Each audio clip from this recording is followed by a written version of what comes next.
me see. Oh, that's better. Yo, yo, yo. Yo, test. What up, everybody? How's it going, man? You know, we're a little late. We had some technical difficulties again. The music's still going loud on the headphone. Because we're always on. My man even forgot to turn the music off right there and shit, man, you know? But yeah, you know, we're always having some technical difficulties. We always forget how to do this or how to do that. And then sometimes we rushing and, you know, sometimes we're a little tipsy and all that stuff, you know? So it's like a little trip. You know, the homie Young Dopey's running a little late. He's doing something on his little surprise he might shoot through in a little bit and show everybody what he's doing and shit, you know? But he'll be in a bit, you know? But at the West Factory, we always got people stopping by, pulling through, you know? And today we have the homie Gallo right here, Galo III, right? Yeah. You know, the homie right here is the engineer at the Wrecking Spot. You know, he's pretty... And artist. And artist, yeah. I was going to get to that. Spencer. And beat maker and producer, right? So, you know, the homie makes beats. Tap in if you need beats. And some different style stuff, man. You know, he doesn't really do, like, a lot of, like... It doesn't really sound the same as everything that you're hearing, which is what I like and shit. You know, we've done a song called Able, which was pretty dope with KO. He's doing another hook for the homie KO because he has like this singing type vibe, a little bit different style. He raps as well too. Yeah, shout out Knockout. Yeah. So let's recap a little bit. He produces, he sings and raps, right? Yeah. I wouldn't say sings, right? But you do kind of sing. Right? Yeah, I could sing. I actually started singing. Oh, and then serious? I started rapping, Yeah. He engineers, he makes and masters and all that good stuff, man. So you know, the man has a lot of talents over here. So, you know, we linked up from being at the Wrecking Spot. We got to know each other and stuff. So, you know, I wanted him to sit down and kind of give his little story a little bit. So, you know, hopefully it inspires somebody out there and you guys can see another member of the team. You know, as you guys know, we're a big team, you know, like the West Factory is an extension of a family as well, too, man. So we have a lot of producers we work with, a lot of people. You know, Gallo happens to be one that we hang out with. He shoots through.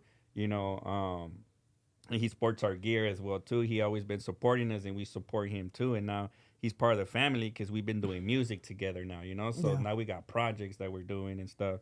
You know, another one, he got a verse coming out with the homie Knockout on one of his songs. It just sounds dope, you know? So I can't wait to we launch that one so you guys can hear. As you know, we got a lot of projects with the homie and shit, man, with KO, too. So y'all don't even...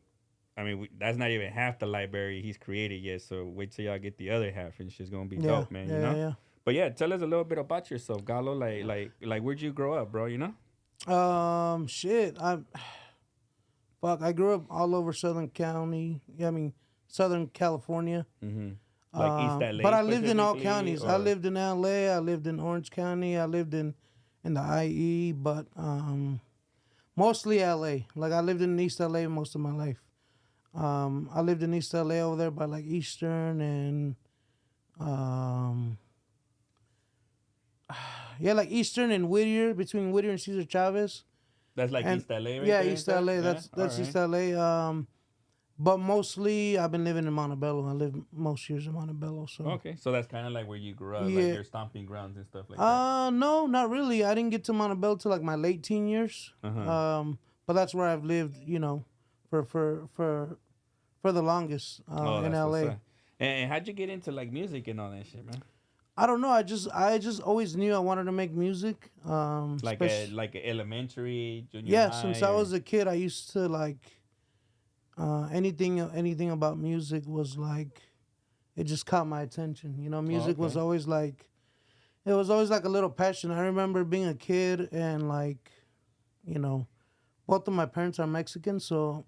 You know, when you're Mexican growing up, you know, your parents, they're bumping music all the time. Yeah. You know, they bump music. I'm going to take these off. Yeah. They bump music on the weekends. Or if, you know, when your parents come home from work, you know, they're bumping music. You were hearing Spanish music? I was hearing mostly like Spanish. And stuff? Yeah. I don't mean to stereotype it. No, yeah. Rancheras, you know, Chente. My mom was like a big Selena fan when I was a kid in the 90s, you know. Oh, dope. So you had some English music too and stuff? Or like... Yeah, so my dad put me onto the English music because my dad got here in the 80s from Mexico. So my dad listened to a lot of like Kool and the Gang, Michael Jackson, Lionel Richie, everything that he heard was everything that was popping in the 80s when he got here. Oh, that's dope. Yeah, yeah. So yeah. everything that he like he Nelly had, Vanilli yeah, and shit, right? he had all that. Yeah, He had all kinds of like just 80s sounding music, and he had like this special little like, like, you remember those wooden cases with the glass doors? Yeah, in the 90s, the furniture, right? Yeah. So inside he had like all his tapes and his CDs. Oh, okay. And I remember when I was a kid, I used to be like, "Hey, can I put this on?" Like, when you're growing up in the 90s, I don't think people have that anymore, because now they just bump YouTube on their TV or whatever. Yeah. But when you were a kid growing up in the 90s, the family somehow always had a stereo system in the living room. Yeah, You remember a big that? one too. A With big one too, yeah, like shit, big no? speakers. Yeah. You either had like a big ass, speakers, or The you had like the subwoofer and smaller shit. stereos Yeah. or whatever. It's not like right now that people have the No.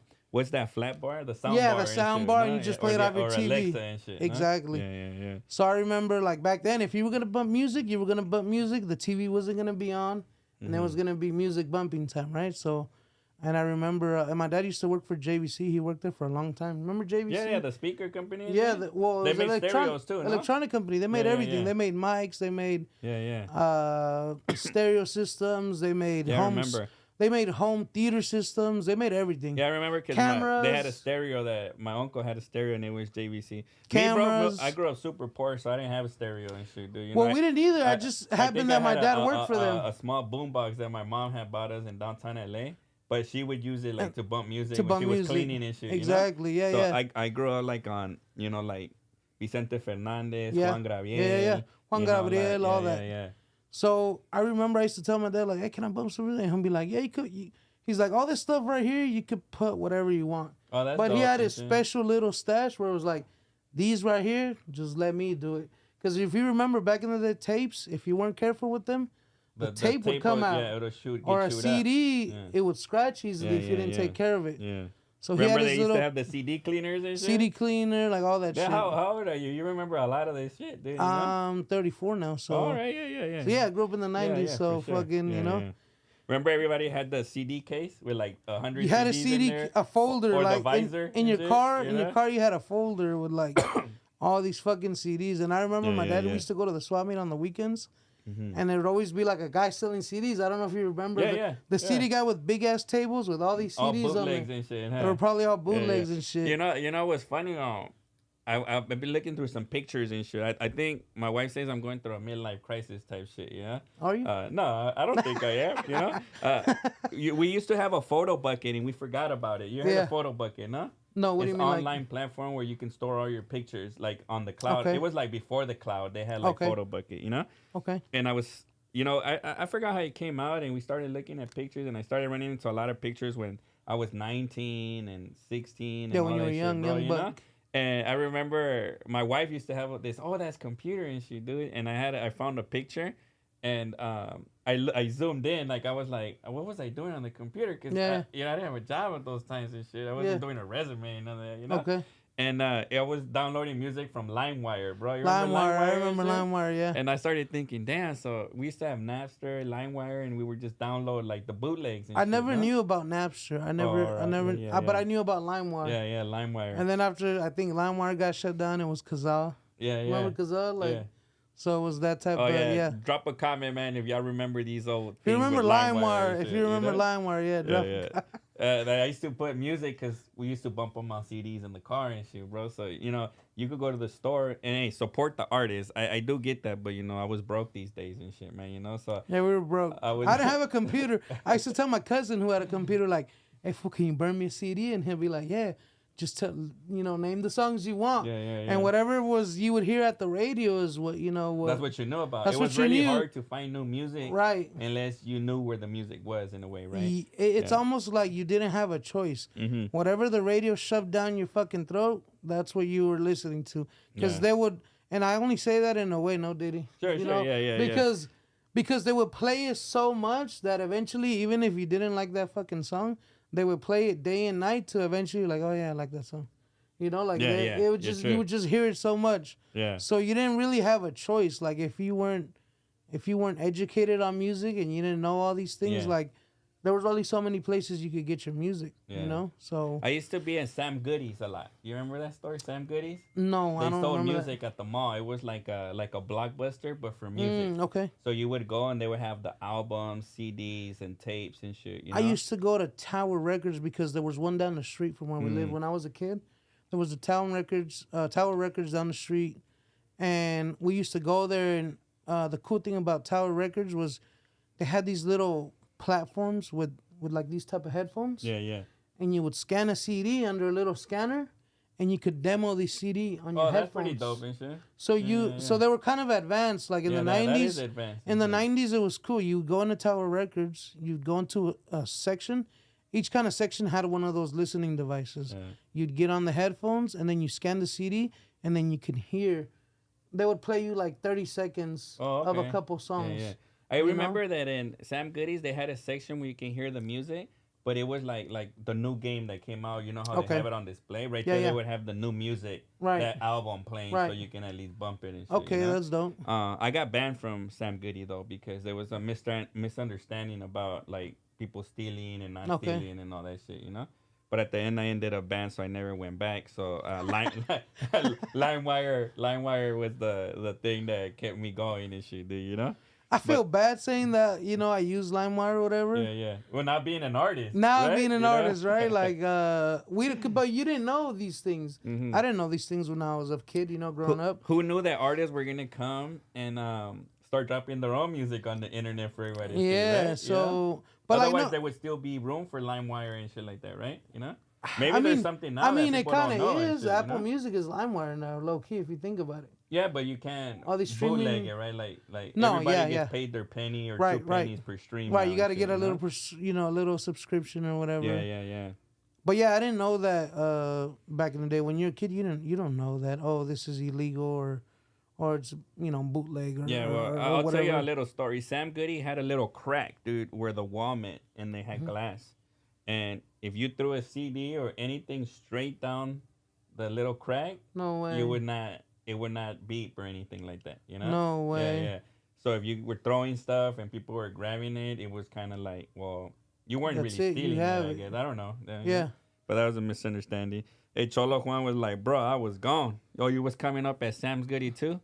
Everybody has a little klepto in them and shit, you know? So, hey, drop a comment if you ever, pocketed something and took a little 5-finger discount and shit, you know? Everybody's done it with a chicle or a chocolate or something like that. Couple grapes at the grocery store. You just eat that shit, you know? yeah. It's crazy. Nah, but tripping out. So, yeah, we're going and talking about LimeWire and all that shit. Brings back some memories and all that stuff, bro. But so now you have your CD, you bump in the music, you're experimenting basically, right? Like you see album covers with your dad's music, and you're kind of like, I'm gonna play this one. Yeah, I knew like there was this music that I just knew there was, I didn't understand because when you're if 1995, I'm 5 years old, I'm listening to this different type of music. But keep in mind, I'm the oldest. I got 2 other brothers, and I didn't speak a lick of English when I went to school. Oh, serious? Because my parents, all they spoke at home was Spanish. Did they know any English too, though, or? Yeah, my dad could. I mean, my dad's English till today is still fucked, but you know what he's saying. Sure. He has an accent, but he knows. You know what he's trying to tell you, and you know what he's saying. My mom too. She has like a big heavy accent, but if she needs to speak English, she'll speak it, Yeah. But at home, I always spoke with Spanish. So when I went to kindergarten and, when I was a kid in the mid-90s, I didn't know English because, I never heard my parents speak English to me at home. Oh, okay. So that just sounded foreign as hell, huh? Yeah. No, not really. Because remember, when you're a kid in the 90s, that's why... In the Knockout song, Abel, go listen to Abel. Me and Knockout got a song called Abel. Yeah. If you listen on there, I say, people probably think it's like on some gang shit, but it's not on some gang. I say PBS.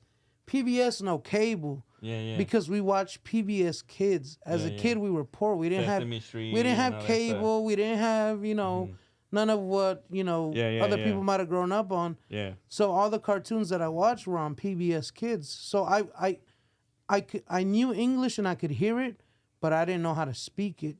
It sounds kind of weird. No, it doesn't, because it's like knowing Spanish, but you can't write it. Exactly. I could hear it watching these, like Hey Arthur and fucking remember Magic School Bus Yeah, and I remember fucking. that. So watching all that shit Reading as you're a Rainbow kid, and shit. reading Yeah, yeah, Rainbow, you know, reading Rainbow. Hey, drop your favorite show on the comments because there's a lot of like little retro things right here. Reading and shit. Rainbow. Remember that? Yeah, yeah. So like you watch it, but you don't necessarily know how to speak it, you know? Yeah. So when I went into kindergarten, I had like this teacher where she would just, there was a regular teacher who was a white lady who would speak English. And then there was always like a doña, like a seño. Uh-huh. I don't know if she was a teacher. I don't know if she was just a helper. I don't know. But it was always like the teacher would say something and then like the señor would be like, okay, niños, you know, like translate everything, bro. Yeah. So I didn't really speak fluent English till like I was like in maybe 3rd, 4th grade where I could like speak English fluently. I was probably not till I was like in 3rd, 4th grade. I lucked out, bro, because I had an older brother that was already in junior high when I was growing up, and then my sister was 2 years older than me. Okay. So even though my mom was a single mom, you know, we only grew up with my moms and shit. Yeah. And well, I have a dad, they were separated or whatever and shit. My dad was in the pen most of my childhood and shit, dude, you know? Yeah, I heard.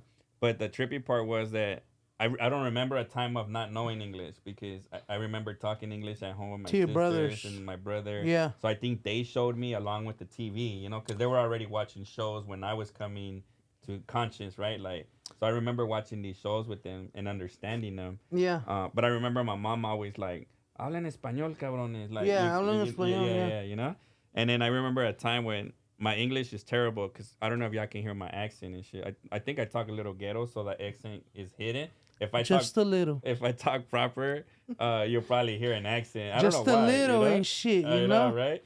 And then I know, that's why I talk. That's what I mean, you know? Yeah. I think there was a comment when they were like, oh, you know this fool grew up in the ghetto and shit, you know? I feel like we say that a lot because it just became part of like our vocabulary growing up. Yeah. We're like, yeah, like go over there and shit, you know? Like, it's just like, you know? Yeah, you fill in the in shit. Yeah. You know? Just go over there. And shit, yeah, go over there and shit. But I remember that, and then my mom at one point told me, hey, your Spanish is terrible and your English is not so good, so... like, stick to one and learn it, you know? That's what she told me, dude, you know? That sucks. I was like, oh, moms, you know? Like, moms was clowning and shit, man, you know? No, I get that. For me, I couldn't, like I said, not till, like, 3rd, 4th grade was when I really, like, okay, I could speak it now. But just going back to the music, it was like, I knew all the lyrics, but I didn't know what the fuck they were saying. Oh, that's what's You know up. what I mean? Like, the like, first, bust a cap on your ass. You know? I've never told anybody this. I think only a couple of people know this. Yeah. But I'm gonna tell like other people growing up in the 90s. We used to remember the clock radios, and they had a radio with it. Yeah. So like a clock like an radio. alarm clock almost, right? We had a clock radio in the restroom. Like my mom, my parents, they had a clock radio in the restroom. And you remember back in the day, K-Love? Yeah. Right. So your parents always had it on K-Love. That's what played Marco Antonio Solis, Vicente, Cristian Castro, like all these guys. It was like the romantic station, if you call it, you know? So mostly everything they played was like Latino music. It was all just Spanish music. But one time I'm getting ready for school, bro, and I shit you not, this is the first song I ever heard in hip hop that I will never forget it. So I get up early to go to school. I go in the restroom. And you know what? I'm like, I don't want to listen to this. Let me just fuck with it. You know, I start fucking with the stations. And the first thing I hear, like, I'm changing it. And you know how sometimes on those ones that it was like a slider? Because it wasn't like buttons where you could press for the radio volume, station. Or you mean no, change for the channel. station. You for had the to station, get it on the frequency. And you shit, had to get it right on the frequency. with a so little red line or it was a something. little slider with a red line. And I'm sliding through and I'm trying to listen. But it's all static. And then finally, like, I put it on one where you could hear it really clean. Yeah. And guess who it is in the morning? It's Big Boy. So it's Big Boy in the morning. Life and shit, huh? Yeah, it's Big Boy in the morning. Yeah. And I hear him speaking English, and I'm like, I'm just going to leave it. I hop in the shower, not knowing, not forgetting about, like, because I'm like, I'll just leave it here. Like, I don't necessarily know exactly what the fuck they're saying yet, because I'm only in kindergarten. Yeah. But I leave it. I go in to take a shower. And then on comes that song. I'm going, back to Cali. And I'm like, oh shit. Fire, bro. And bro, that song was so catchy that it stayed. Actually, no, I was in 1st grade. It stayed so much in my head that the whole way to school as I'm walking, because we only live like, I don't know, maybe like 5 blocks from school. So I'm mobbing into school. And the whole time I'm mobbing into school that day, I'm like, I'm going back to Cali. And I don't know exact, I'm still learning English. Like this is first grade. I'm still like, I know some words, but I don't know everything. And I just know that, I'm going back to Cali, right? Yeah. That's because it's so fucking catchy, right? And then we're in class. I had this teacher. Shout out if this teacher ever sees this, Miss Lopez. She was sexy as fuck. My first grade teacher. Sexy as Latina, Latina sexy chick, right? Yeah. So everybody liked that teacher, is it? Everybody liked that teacher, I think. Well, actually, I don't know. Maybe I was just like a little maniac, but I know that I liked her. Yeah. I knew that she was hot, right? So she gives us like this little worksheet to do, and everybody's like quiet doing the work.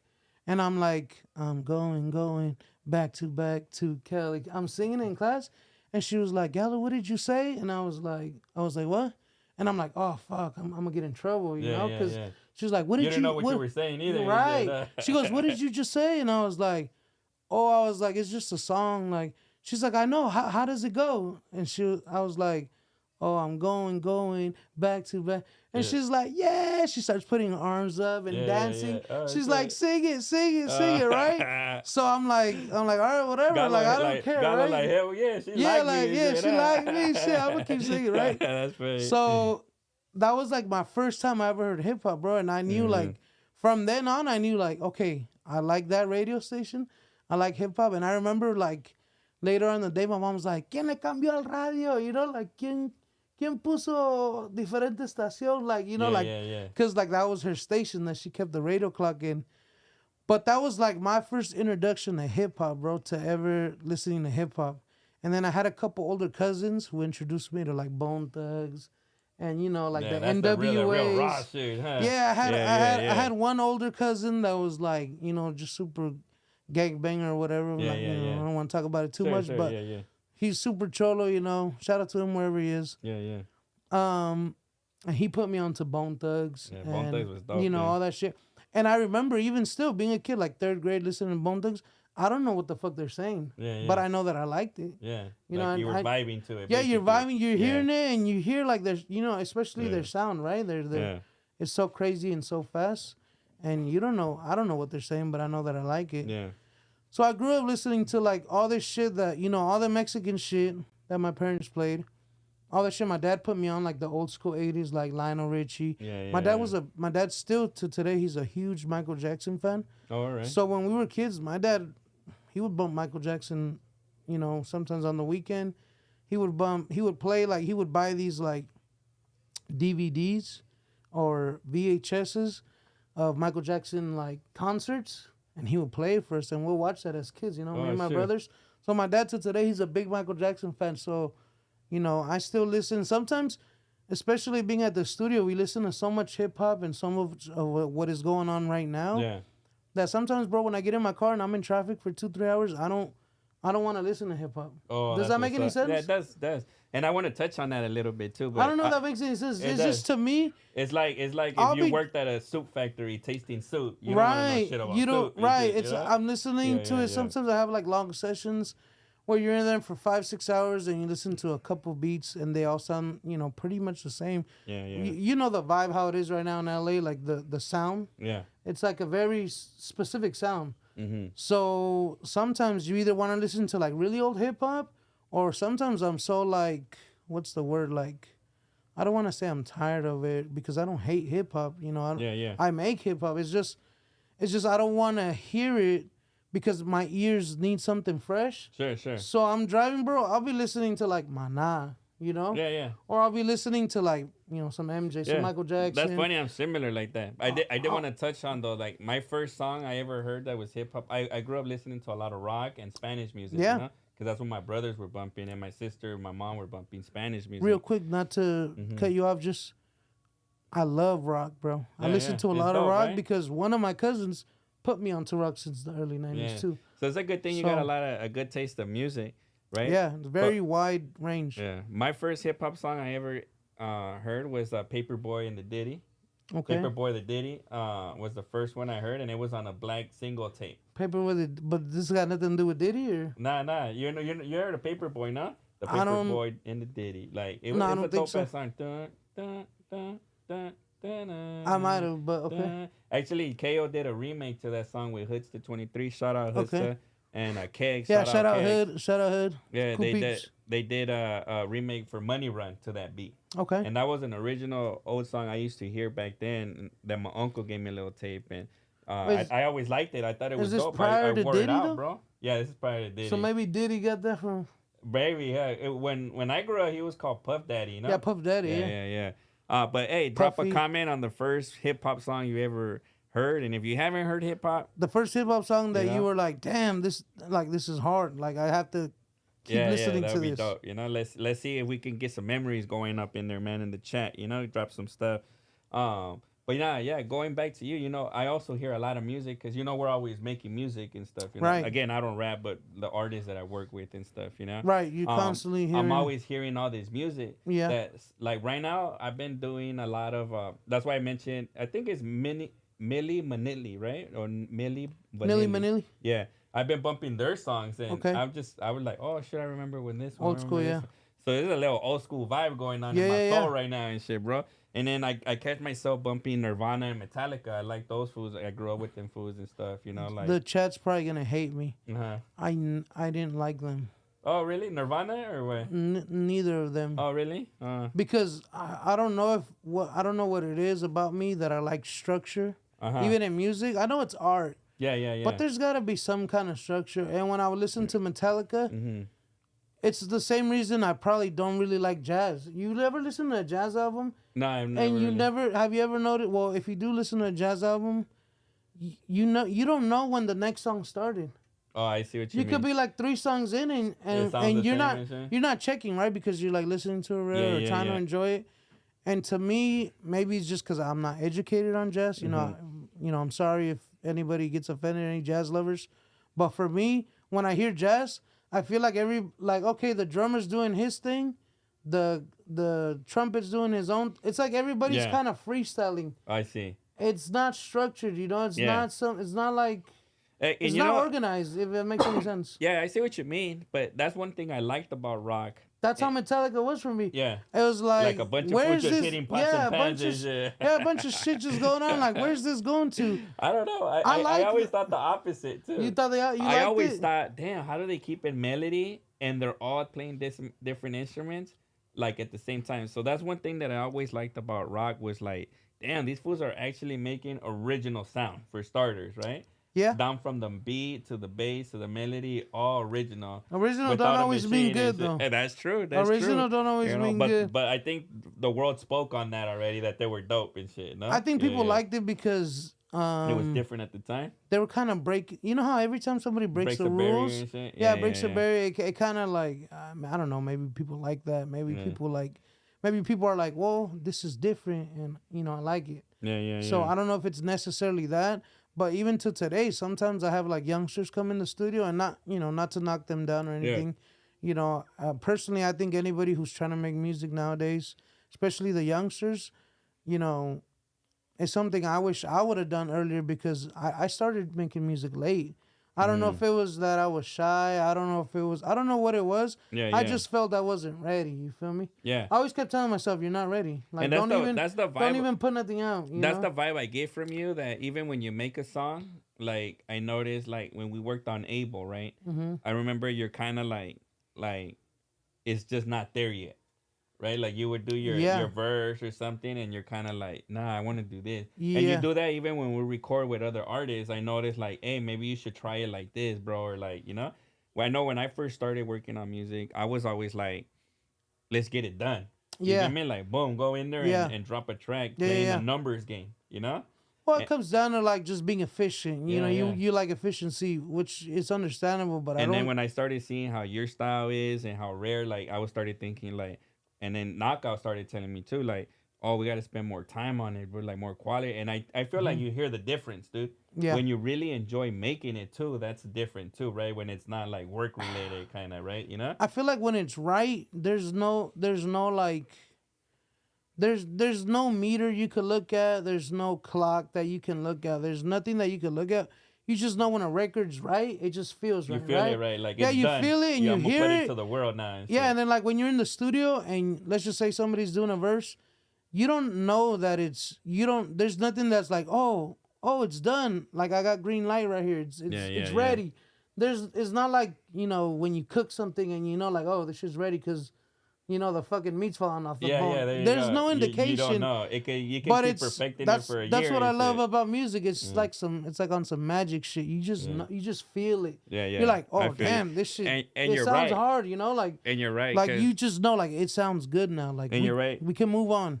Because one of my favorite things that when we make music is when we bump it loud in the studio after, and then you're kind of like, damn, this sounds hard. You know? Yeah. Like, yeah. right? Like, You can't enjoy it. You can't enjoy it while in the process of making it. You don't enjoy it till you, because, I mean, me.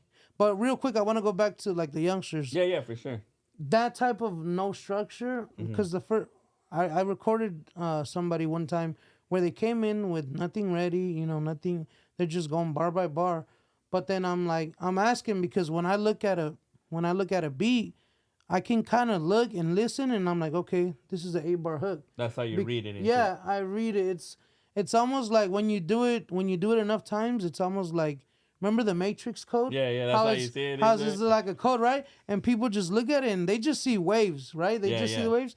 But I can look at the waves and be like, this is the hook right here. Yeah. I'm looking at the difference in the waves, and then I'm looking at the difference over here, and you just kind of like, it's like looking at the Matrix code. Like people be like.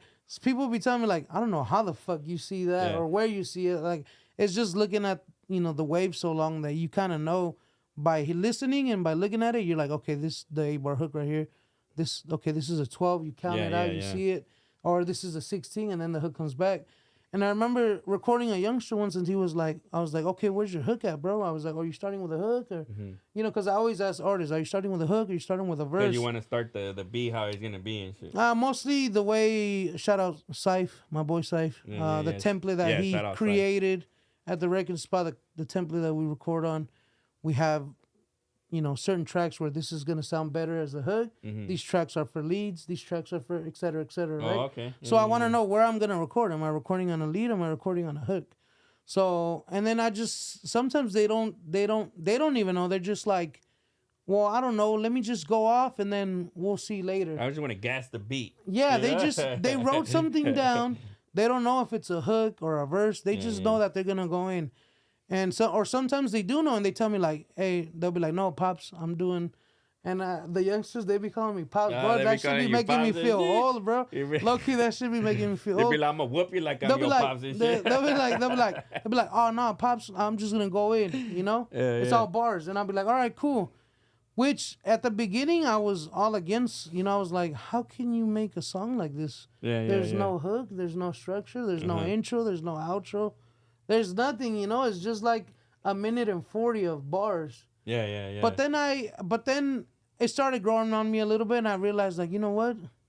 I don't think that they even realize, or maybe they do realize, but they don't give a fuck. They're doing their art, and you gotta respect them for that. You gotta respect the youngsters, because when I was coming up, I didn't, well, I still am, kind of a nobody, but. We're all on the come up, bro. We're all trying to come up. But I've been making music for a little over 10 years now. When I started making music, even that I was aware of, like, okay, I want to have my hook right here. I want to have my thing right here. But then I don't know if that's what took me so long to like finally release music. Okay. I don't know if it was because I knew like it doesn't sound right, like it doesn't sound enjoyable, and I knew if I didn't like it, like I know it sounds okay. But it's not something where I'm like, fuck, that shit sounds hard as fuck, Yeah. So I felt like maybe I was like, okay, I'm not ready. Like, I'm going to keep working on my craft. And I kept working on my craft as to where now I put something out. And now it's like, when you sound okay or when you sound good, when other people tell you, like, damn, that shit's hard as fuck.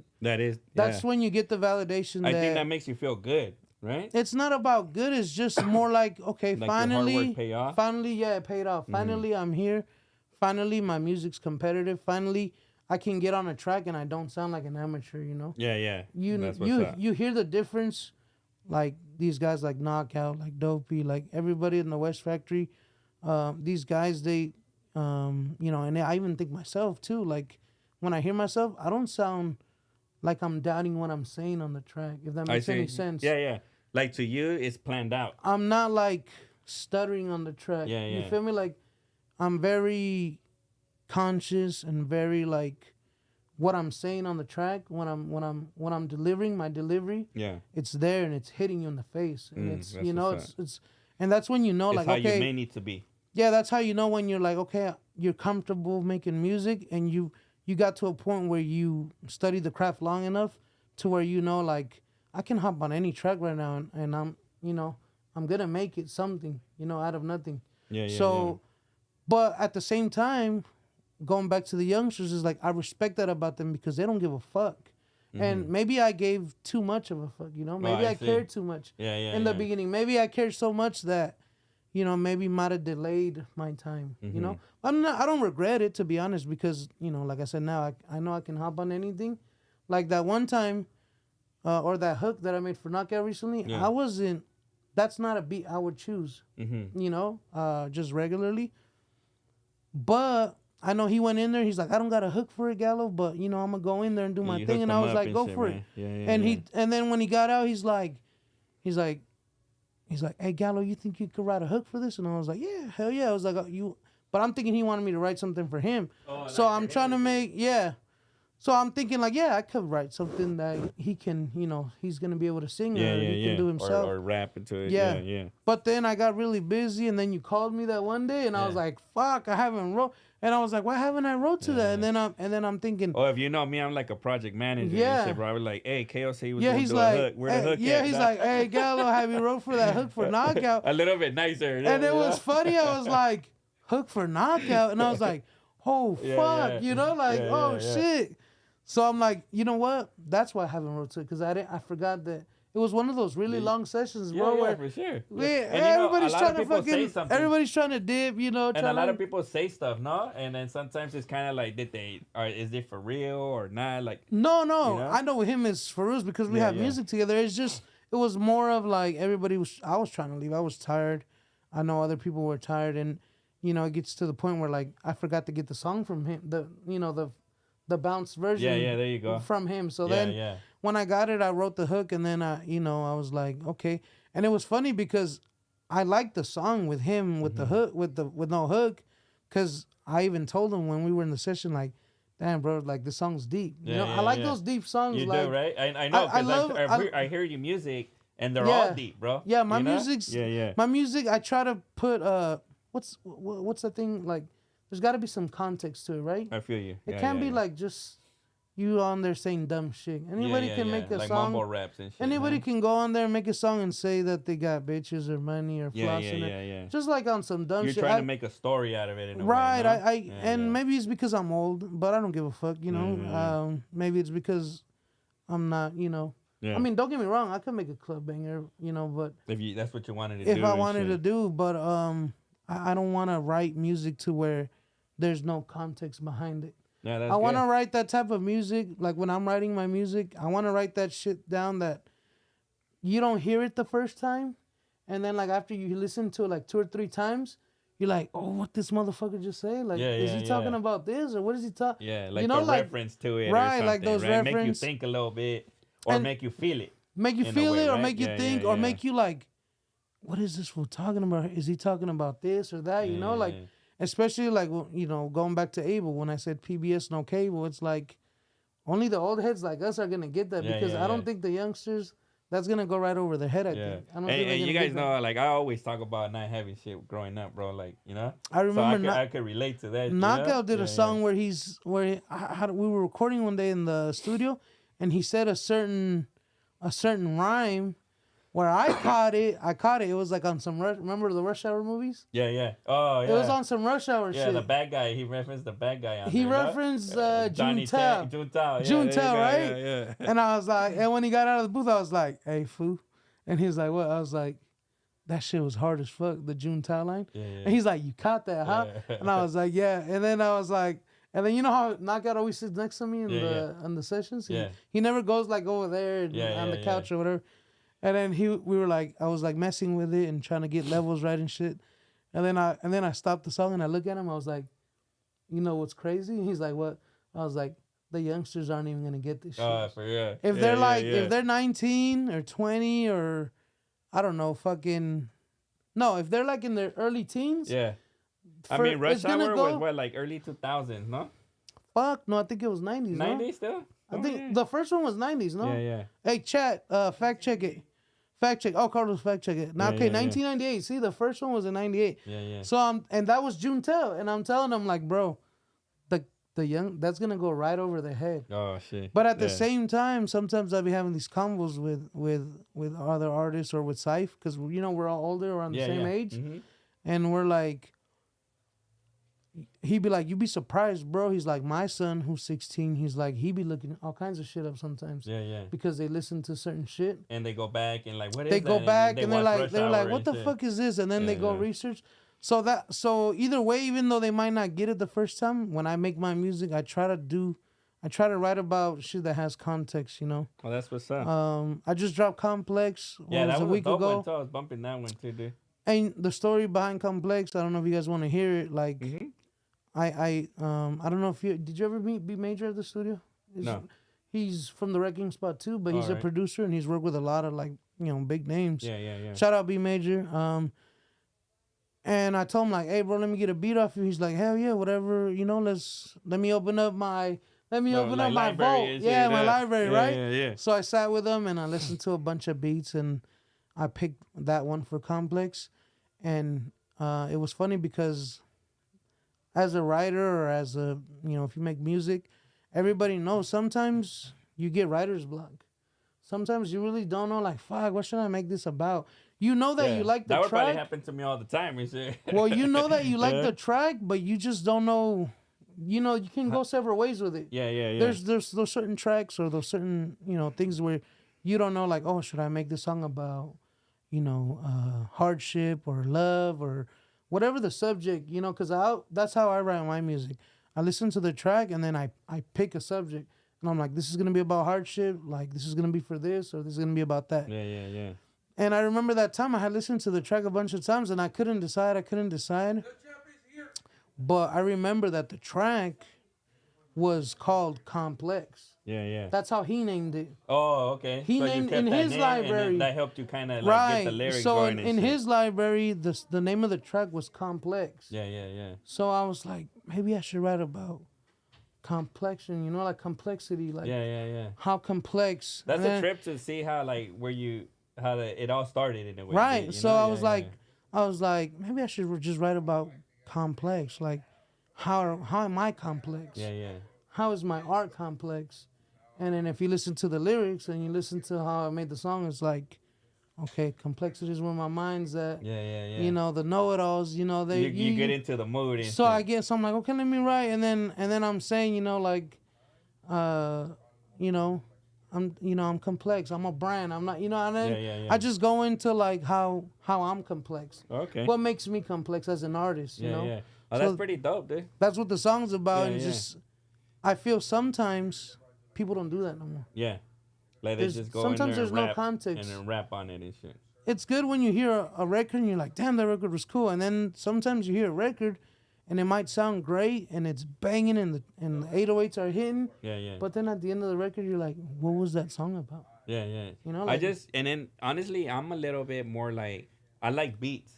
So sometimes everybody does. I don't even listen to the lyrics. I just bump the beat. That's what I'm saying. Like the song might be banging because the beat's banging and you know it hits and you know you love it. Like I know I used to bump the Eazy-E one that I'd rather fuck, you know? Yeah. And then to me that was a dope ass beat, but you're going around the neighborhood bumping, I'd rather fuck. You know? And I was just like, you know, it's kind of corny as hell, but it was a dope ass beat. I used to love bumping it. You the know? beat, exactly. You Hell know? yeah. So I've always been like a beat person. Like if the song can suck, and I would just bump it just because I like the beat, you know? Some people would be like, damn, you bump that? You're one of those. And I just be like, hey, that's a dope ass song. Yeah, I'm just kidding. You know? I'm just kidding. That's Especially fine. I like bass beats and shit, you know? Because I actually, once I was listening to rap, I have my uncles and stuff. They used to listen to a lot of the Zapp and Rogers and Zapp stuff. and Rogers, So I yeah. used to like those bass beats and what's that other guy? You know what's crazy? I listened to that as a kid. I still didn't know what the fuck they were saying either. I just knew I like it. You just do you like Yeah, it? it's Yeah, like it's a good vibe, dude. And then all that dun, music dun. back then was a little positive too. No, it was a little bit more like about functioning. And I'm trying to do that with Yeah. my music. I don't want to. I feel like it's good to stay away from like the negativity and the shit. negativity or. And you're not a gangster too, right? I'm not a you gang. wouldn't I'm rap not about gang gangster related, so I stuff would and all that never. stuff. I would But you grew never. up in the hood too, no? Like 100%, right? yeah. Yeah. 100%. I could have been gang affiliated. 100%. yeah. It's just it never to me. It never. I think what helped me was just having both of my parents. Oh, okay. Yeah, You know, going back to my pops. My pops is old school Mexican border hopper. He's a citizen, by the way, now. Yeah. But my dad came He's in a striped trunk. up. My dad came in the trunk of a car, bro. Yeah. Donald Trump ain't talking about him. You and know, shit, yeah. Donald Trump ain't talking about him or my mom either. They got my dad worked in the fields. He worked. He did what he had to do to get his paperwork. Yeah, that's what's up, You man. know, so, Yeah. And that's good, man, because that's always something that hangs in the people's back, bro, and that kind of sucks, you know. He was just strict, yeah. bro. Like I couldn't get away with shit when I was a kid, you know. Shit. My dad was. Don't get me wrong. My dad was cool when me and my brothers became teenagers. Yeah. He'll be like, "Here, drink this beer," you know. Oh, that's dope. He was a cool pause, but he was very like strict. Like when we were kids, you know, chores. My dad was like a fucking sergeant. Like he do would, what you told. he and would come shit in the like that. house and we'd be playing video games. My dad was the type, no warning shot. There was no warning shots. There was like, just a quick hey whooping and mijo, shit. hey mijo, pues, you know, can you pick up your stuff? Like, nah, my pops would come in from work and our backpacks were on the ground. You know when the kids they come home from school, they start throwing fucking shit everywhere, right, left and right. PB and J sandwich. Yeah, let me hop on video or like games the or homie whatever. said, let me play my Dragon Ball Z and shit. Yeah. You know? So me and my brother would do that, but my dad was the type where he wasn't gonna be like, hey mijo, can you pause that game and can you clean your shit up? Yeah. Nah, my dad would come Pops and if, kicking stuff. yeah, and if he shit, would you see know? it, he'd come in like swat, boom, door open. He would see the shit, We belt, said, like, the SWAT belt, and shit. yeah, the belt. Everybody like, what? Yeah, when he came in home, you were on, you were that's on funny. alert because that motherfucker, my pops didn't give a fuck. He wouldn't, like I said, no warning shots. He would come if there was shit on the ground. The first thing he did was the bell was coming on.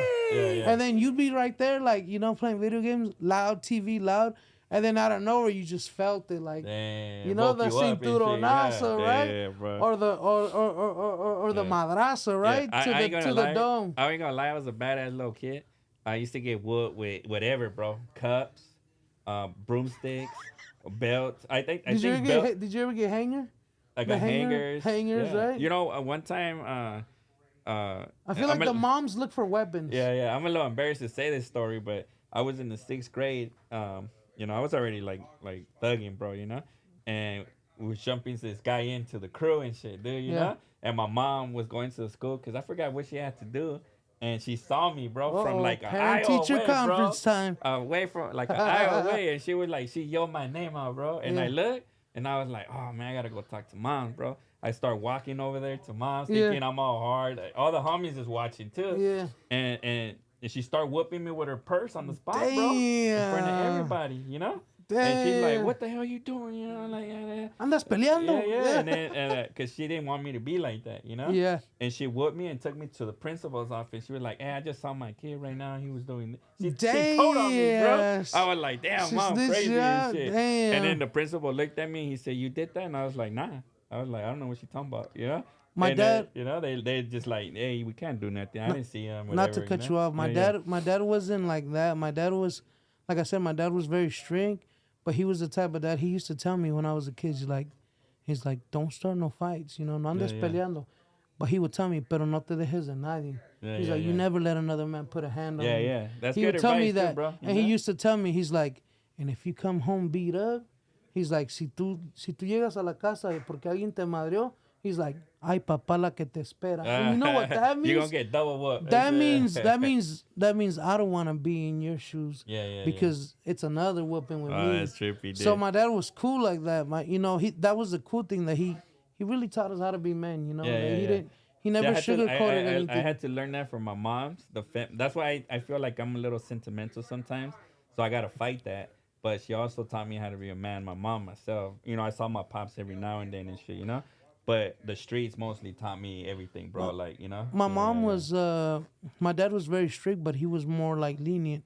Oh. My dad was the type that he didn't beat our ass every day. It was like when we really did something, we got our ass beat. But my mom was the everyday ass whooping. Oh yeah. My mom was a like. For no reason. But you know, like it comes to a certain age, being so big, like you know, I've been big my whole life.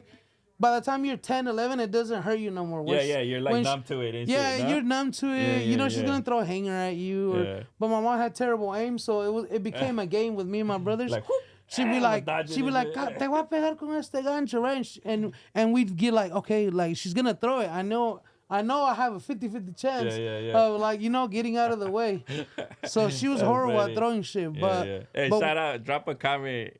Hey, if your mom ever threw a hanger at you, or worse whooping, like the weirdest whooping you got is shit. You heard mine. I got whooped in school with a purse in front of everybody, dude. They were clowning me for a week. I actually had to take a couple fights because of that shit. I don't think it sucks that you got hit with a purse. I just think it sucks it was in public. And she told on me. And she told on you, but I know that for a fact. My dad, as a kid, he used to whip us in front of people or our uncles. Like he didn't give a fuck, bro. If you did something stupid, you're getting fucked up. Oh, that's what's up. So, hey, but going a little bit back to the music, huh? So you started rapping and all that first. Yeah. Well, and then making beats or engineering, or which one caught your eye more and shit? So I knew. My bad, I didn't mean to cut it off. No, but, like, you redirect it. You know. Straight out of high school, I knew like I don't want to go to school, right? Yeah. I want to work because when you're growing up and you know you're fucking poor.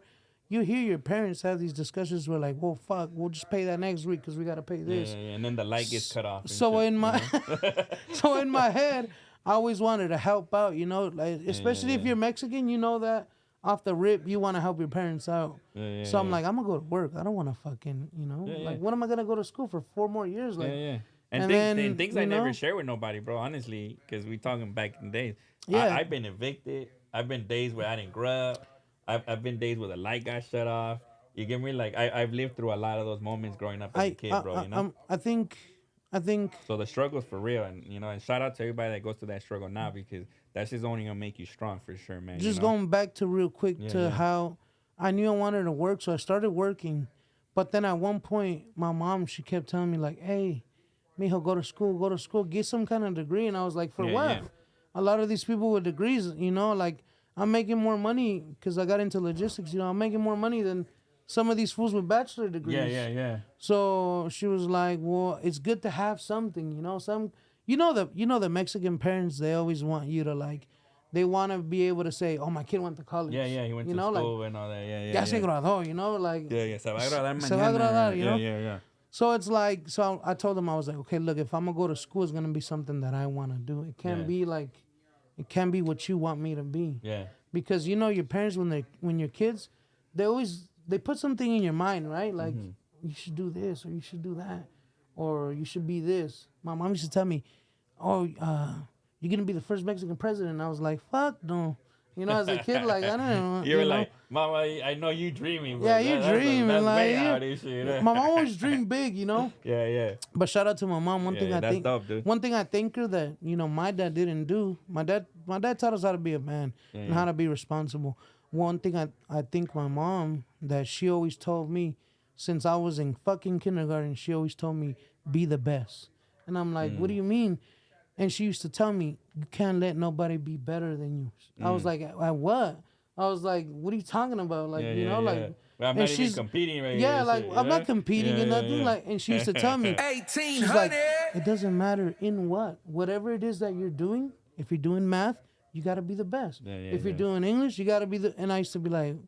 So it always lingered with me, like, be the best. And she would always tell me, be the best. Be the best. That's what's up. So she used to always put that in my head that whatever it is that you want to do and that you're doing, nobody should be able to beat you, right? Nobody can be better than you.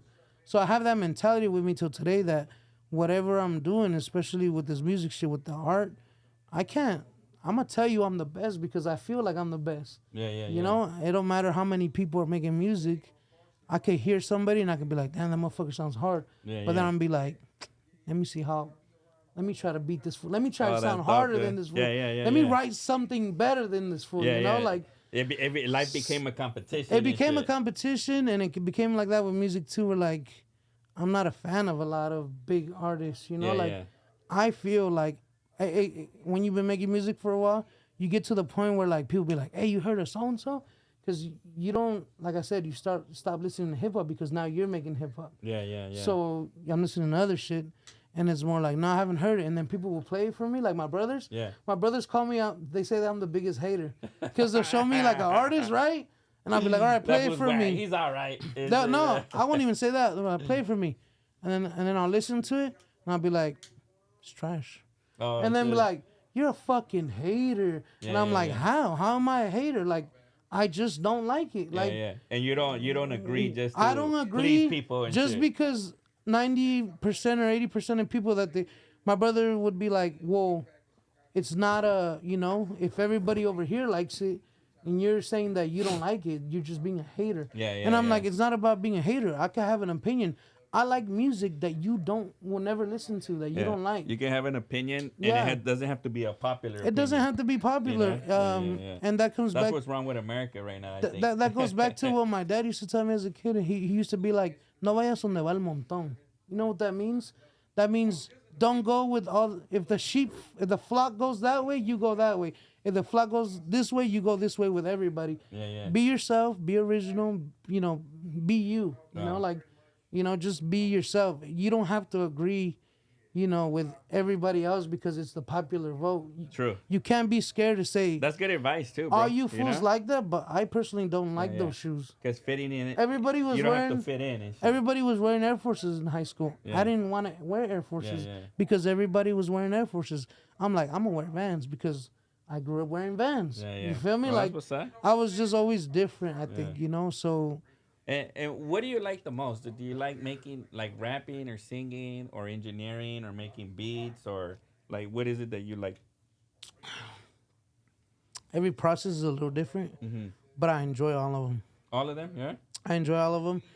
Do you like the process of being able to make your own beat, rap your own song, Yeah. engineer and master your own song all the way through the whole process? That's got to be pretty dope, you know? Now I'm enjoying it. Shit, real quick, going back to the school thing. Yeah, yeah. I went to school for my engineering degree. Oh, that's what's up. Yeah, So yeah, I have an engineering degree, but only because my mom wanted me to get some kind of degree. Yeah. So you So learned I the got actual my fundamentals engineering. and Yeah, shit. Yeah, I yeah. went.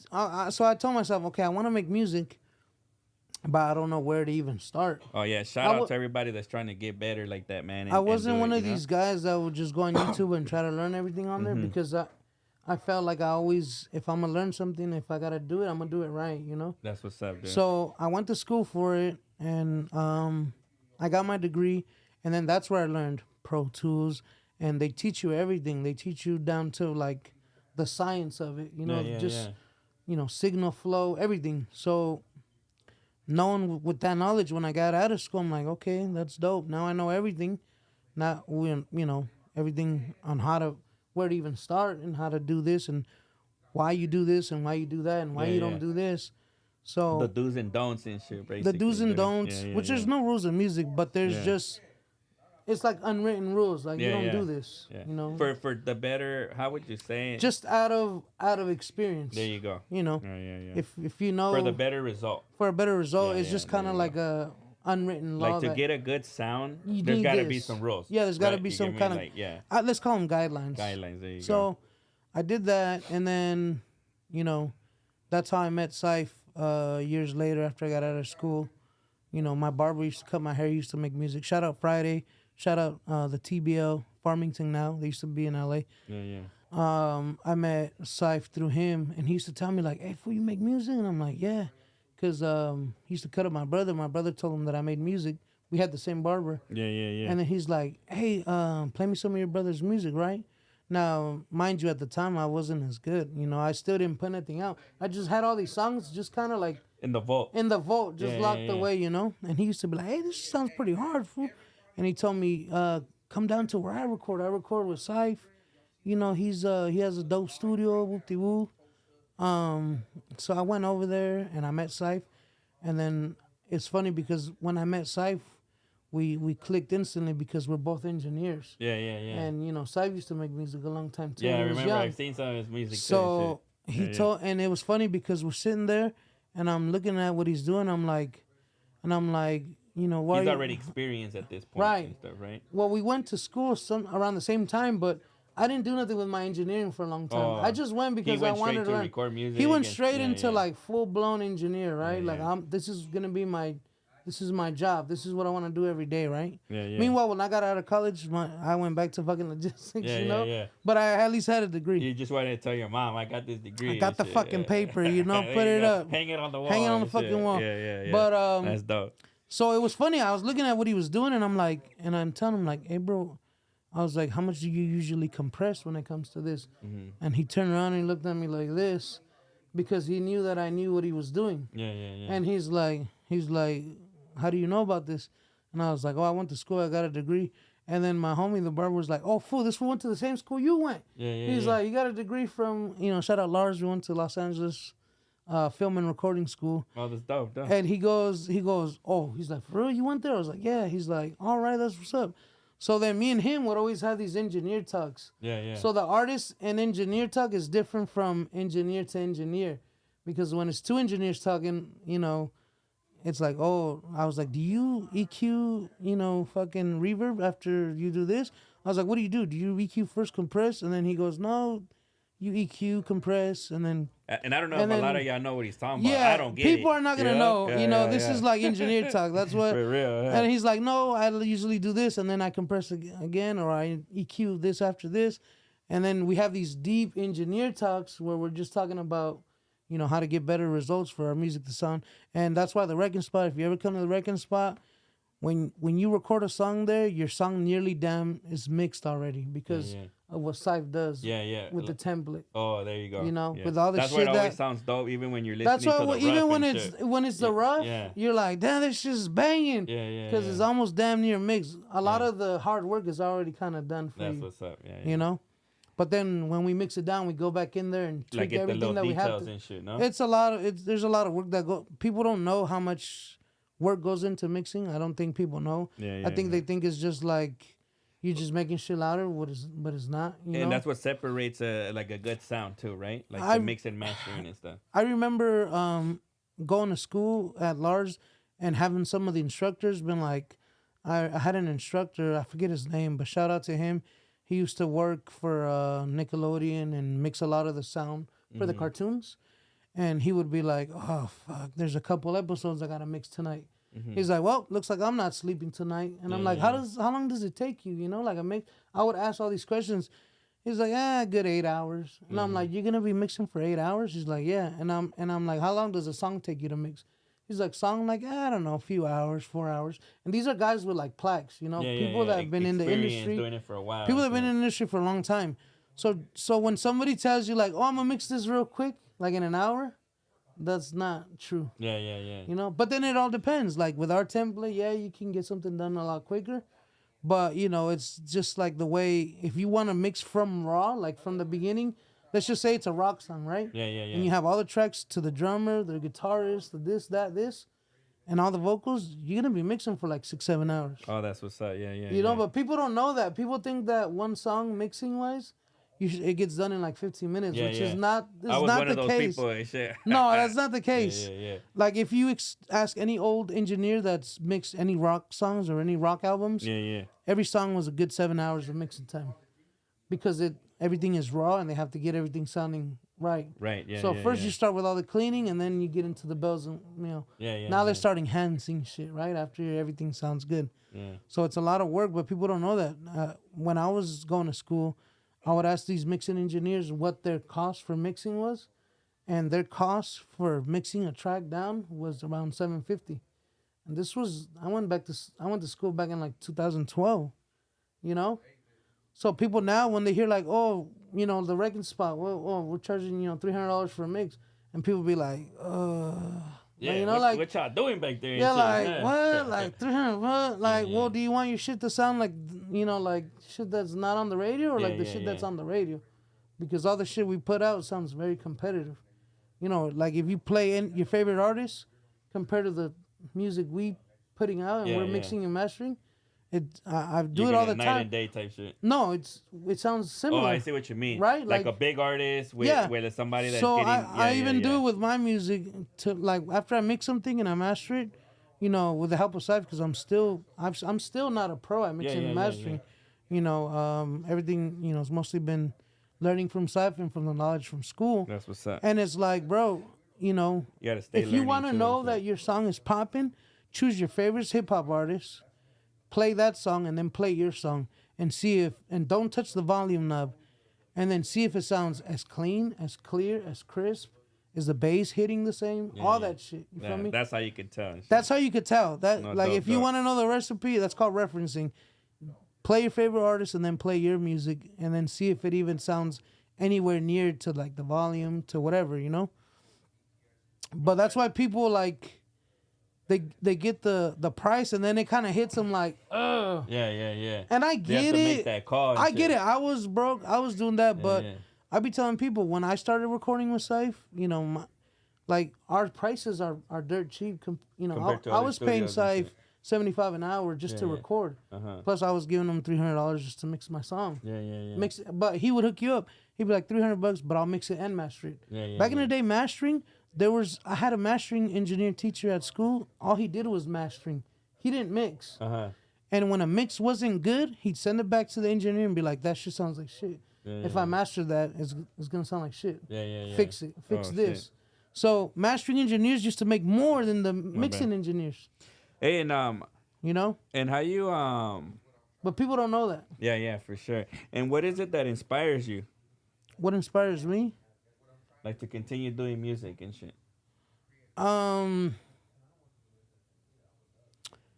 don't want to say, necessarily inspires me. I want to say, I think I'm more thankful with God that I'm blessed to be in a position that I can do this. Yeah. I feel like a lot of times we're so lost in everything that we have, and we're so concentrated on what we want or what we want to have, because people are going to be like, oh, fuck, well, I want a big house. I want a nice car. I want this. We all want certain stuff. But I feel like we never take the time to be like, you know what? And I did this earlier in my life when I was in my mid-20s. I used to wake up every morning because I used to get up early to go to work, 4:30 in the morning. And when you wake up in the morning, you're like, fuck, I got to go to work, right? Yeah. You're like, fuck, I don't want to go to work. I used to wake up early because I used to go in at work when I first started my real jobs and shit. I used to go in at 5 a.m. and right, shit. So you got to be up 3:30, 4 a.m. in the morning. And I had to be in the office 6:30 in the morning. I used to wake up at 3:30 sometimes. If I had to be in at 5:30, if I had to be in at 6:30, I could wake up till like 5:30, And then it's like you get to that point where like you've been doing it for like a few years or a good handful of years, and you're like, fuck, I gotta go to work, and you get all like slow. And then I started changing my attitude from, you know what, instead of like complaining, I'm just gonna be grateful, and I'm gonna give thanks, and I'm gonna thank God. And I started thanking God, like, you know what, I wouldn't wake up saying, fuck, I gotta go to work. I would wake up saying, you know what, God, thank you that I could go to work. Yeah. Because there's people in situations. So that's what inspires me, is that you have the opportunity to do it. Yeah, what inspires me is that I can do it. Yeah. Because I know you're not gonna let that opportunity go to waste. I'm not gonna let it go to waste because I know there's that's a grind. That's a grind mode. Because for a long time I wanted to do it, but I just wasn't there, or I didn't have the Scythe. I didn't have the means. Yeah, like the means or like the opportunity. It just wasn't fully there. So, but I like Eminem said, but I kept grinding. Yeah. I just stayed in my own little corner and I kept working at the craft. I never stopped. Yeah. Well, that's what's up, dude. But I want to say I know there's a guy somewhere or a girl somewhere right now, whoever watches this, and I know they probably want to make music, but they probably don't have the opportunity. Yeah. They probably don't know where to even begin, and I was that person. I didn't know even where to start. And what advice would you give them, dude? I would give them, I would say, work on the craft, because if you notice, sometimes I talk shit on IG. Yeah. And they forgot about the craft. They forgot about the craft. I be saying that shit. Music out and shit. Hey, they forgot about the craft. And I know it's me talking a little bit of shit, but it's true. Sometimes I see these artists who are big artists, and it's like there's a lot of gimmicks. There's this and there's that, and the person's from here and they're from there, or they did this, or it's so many gimmicks. But then they have all these things going for them that seems cool. You know, they might, you know, they got the looks, they got the, you know, charisma. they got the charisma, they got the yeah. body. They're interesting. Yeah. They might be a little character. They might be a fool. Yeah. But then The craft sucks. The craft suffer. The art suffers. Yeah, let's start calling out names on that shit, dude. So so I want to. No, no, just like, bro. I'm gonna tell you straight up. Like I don't care. Like I don't care.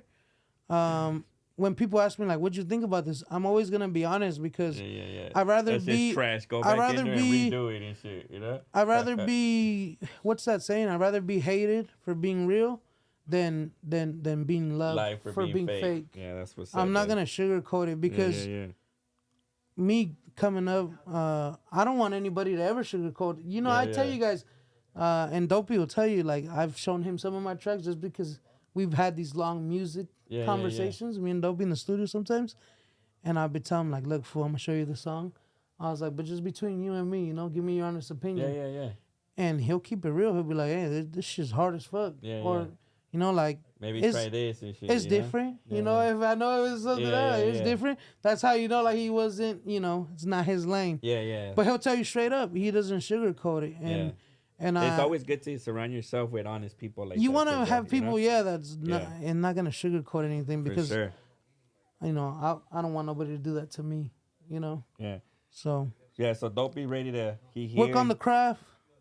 No gimmicks. Forget about everything else. Everything else doesn't matter. What you wear, what you look like, the clothes, what you drive. As long as you got some dope don't sound. give a fuck. Show up in a bucket.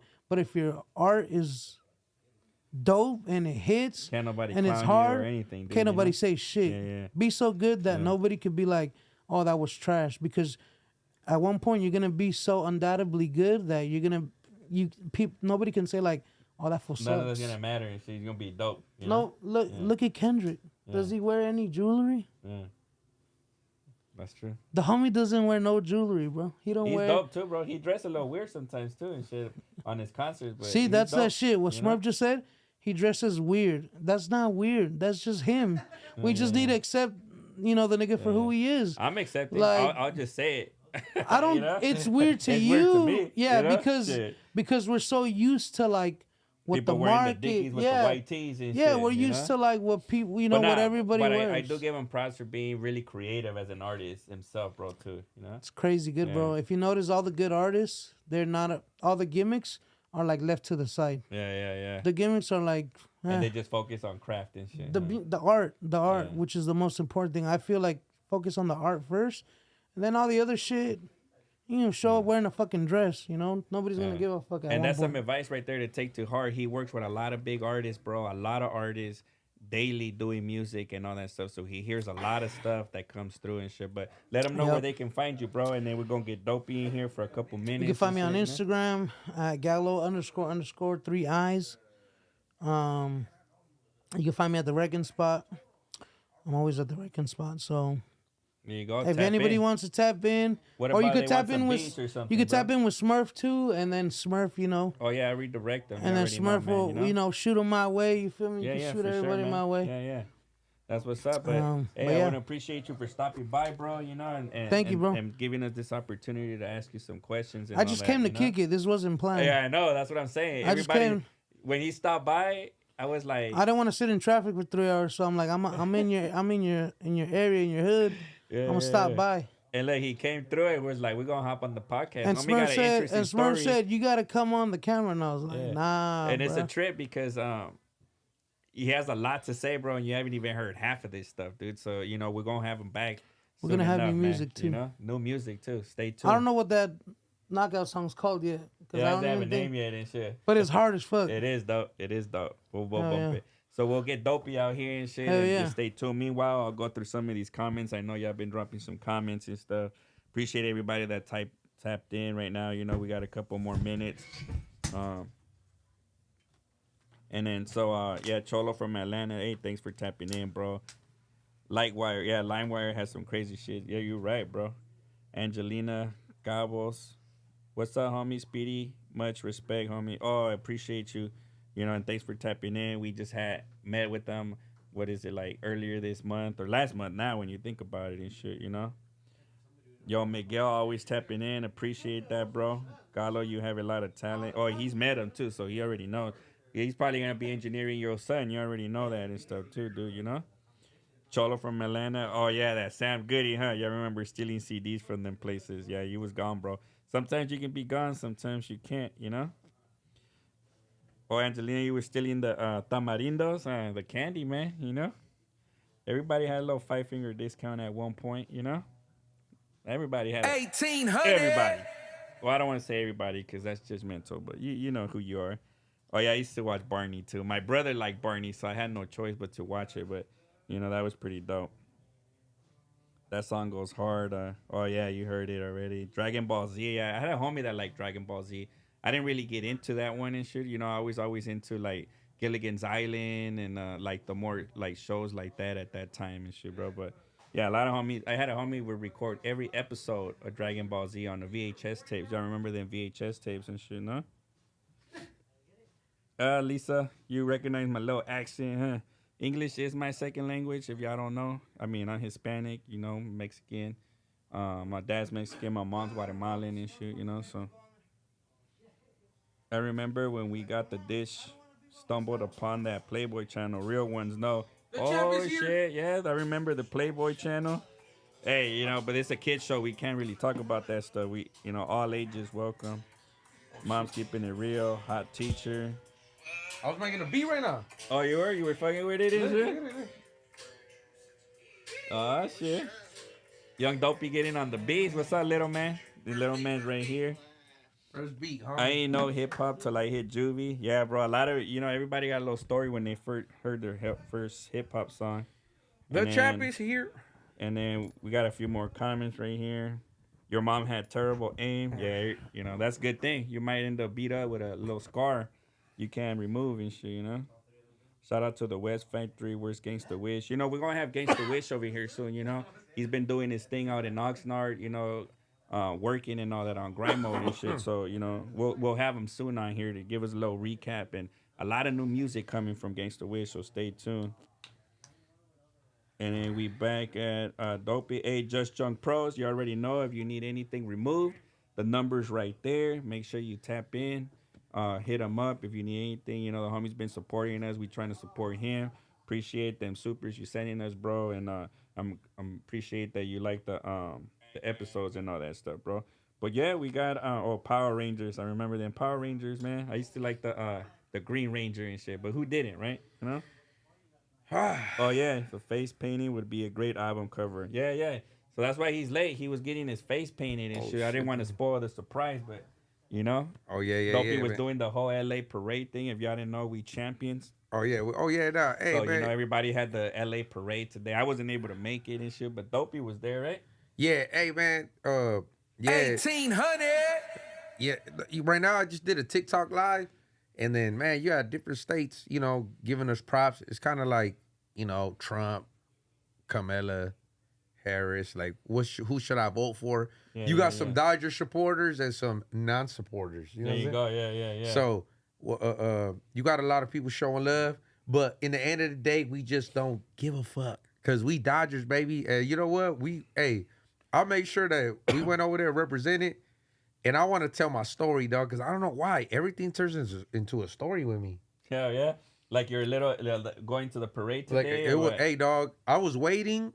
I kind of put a little bit on the story on my Instagram and TikTok. But, man, that shit was hectic, bro. That shit was wild. And I already knew it, too. It's either like, okay, if you go to a parade, you're going to run into, like, all LA. It's either going to be a fade or it's going to be handshaking or there's going to be an earthquake. There's going to be something's going to happen, right? Yeah. But, man, hey, dog, none of that happened. If anything, something different happened. And like a good thing or? It was a good thing. Yeah. But, I mean, I'll tell the story right now. It all depends if how you want me to just run it? Yeah, sure. Like, tell us a little bit about your experience at the end of the parade and shit, you know? Yeah, shout out to Little Man's Beats. Yeah, of course. Yeah, man, so look, we was late. It started at 11 a.m. You know me. I'm always late, but I like to make entrance. So, we showed up late. It started at 11 a.m. We put up at 11:30. And then I Not told... too late, though, you know? No, because they started by City Hall. Oh. That's actually where I just recently just got my life third strike dropped across the street at CCB. So that's another conversation. Congratulations on that. Yeah, too, bro. Yeah, man. Yeah, I thought you forgot, man. Nah, I didn't. Yeah. Because Carlos Villain told me, I was just like, man, why you think I'm so happy? Yeah. Nah, that's dope, dude. You know what I'm saying? So I was just like, man, you know what? I'm gonna live life. So, I've been through this at the Rams parade, where you're not gonna make it to the heart of the parade in a car, bro. For sure. Not in LA. There's streets that are blocked off and everything. Not in LA. No? So I told my team, drop me off right here on this corner. It was like 3 blocks away or 4 blocks away. And I told little man, you ready? Like, I we got to run over there, dog, because I don't want to miss this shit. Yeah. Because you could see the helicopters are getting closer. They're following the caravan and stuff, no? Yeah, the helicopters are following the buses. Yeah, the buses and shit. Yeah. So we're like, hey, the helicopters are getting closer. So I did do a live, but it didn't save. But it's because when you go in downtown LA, in between buildings, you lose reception. Mm-hmm. So this is the fucked up part, man. I've been trying to tell y'all about little man. He gets really distracted by women. So I saw him cruising down Fig with the Blue Demon mask on and shit, bro. You know? Yeah. Hey, dog. So we were right away. We run into a lot of fans. He's all like, please don't say nothing. Hey, dog. So Trip. Don't put them on the spot and shit. A lot of fans are like wanting to take pictures and talk, and I'm on live, and then we pull up to the function, dog, and real shit, homie. There was thousands and thousands of people in front of us. We were so late. There was no way we were gonna get in front. Yeah, people were there since like 3 a.m. this morning and shit. I noticed, bro. Okay, so they had Tonka trucks. Mm-hmm. You know the big yellow ones.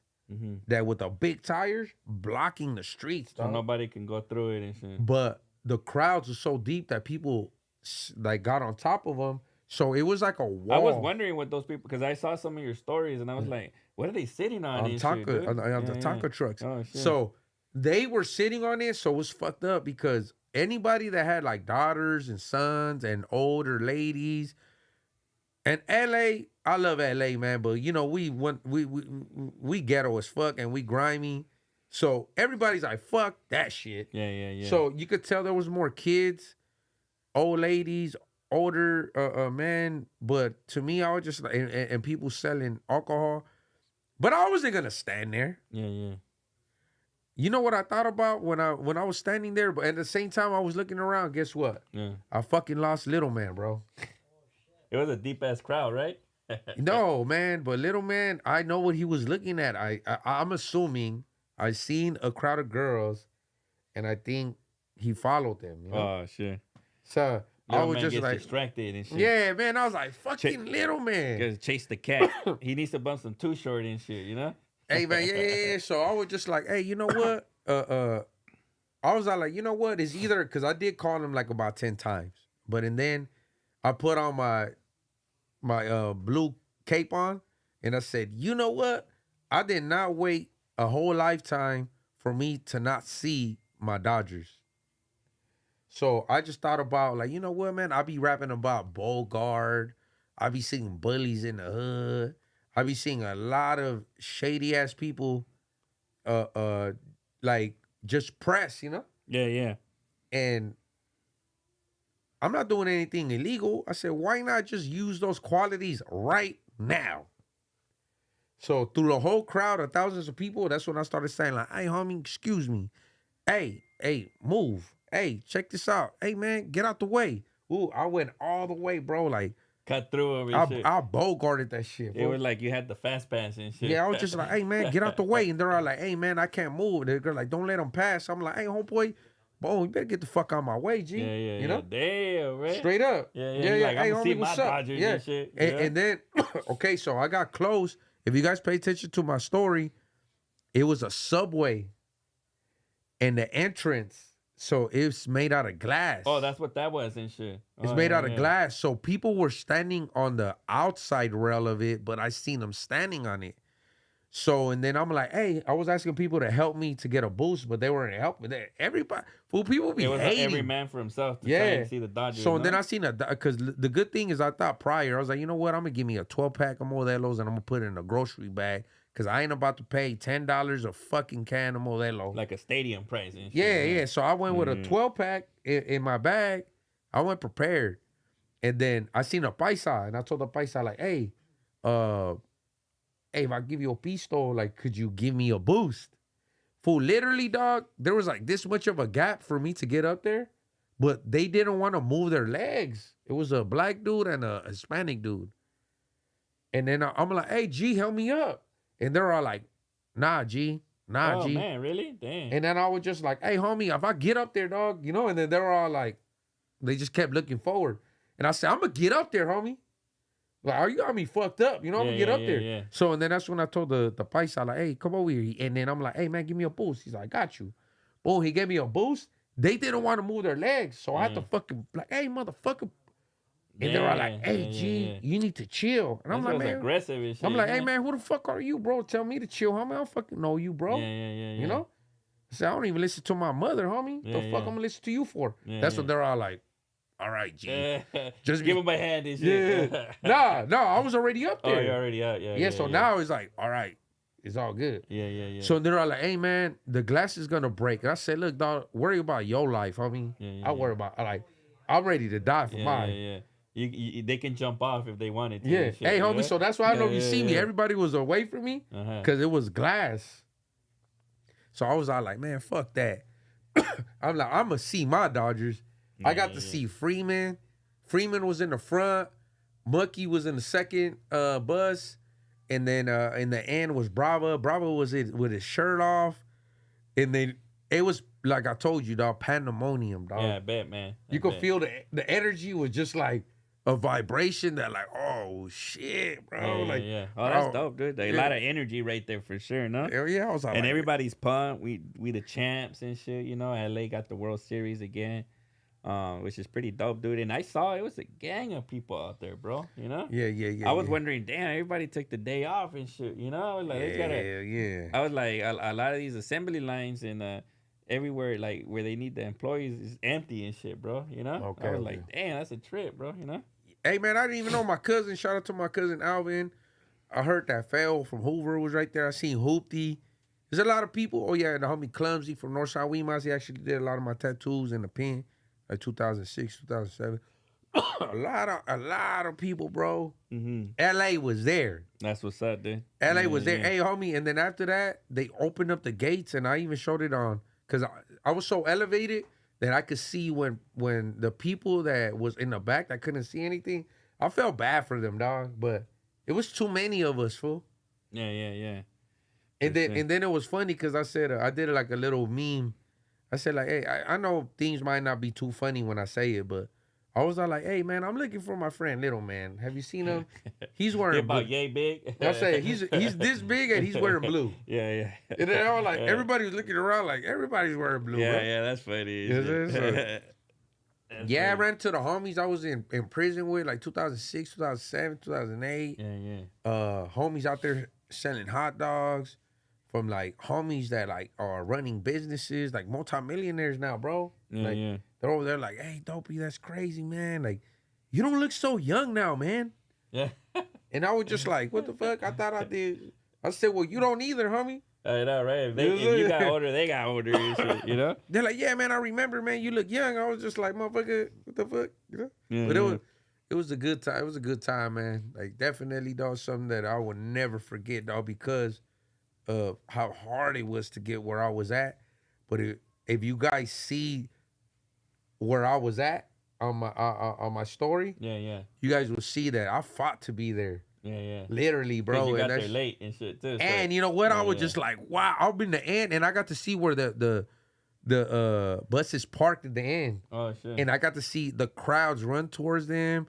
I got to see, like, man, I got to see them chilling because they were right there parked, like probably like for a cool 20 minutes. Oh, that's what's up. So I was right there vibing with them. They kept throwing up their hands at me. I was just right there like, man. Was that your first parade you've been to?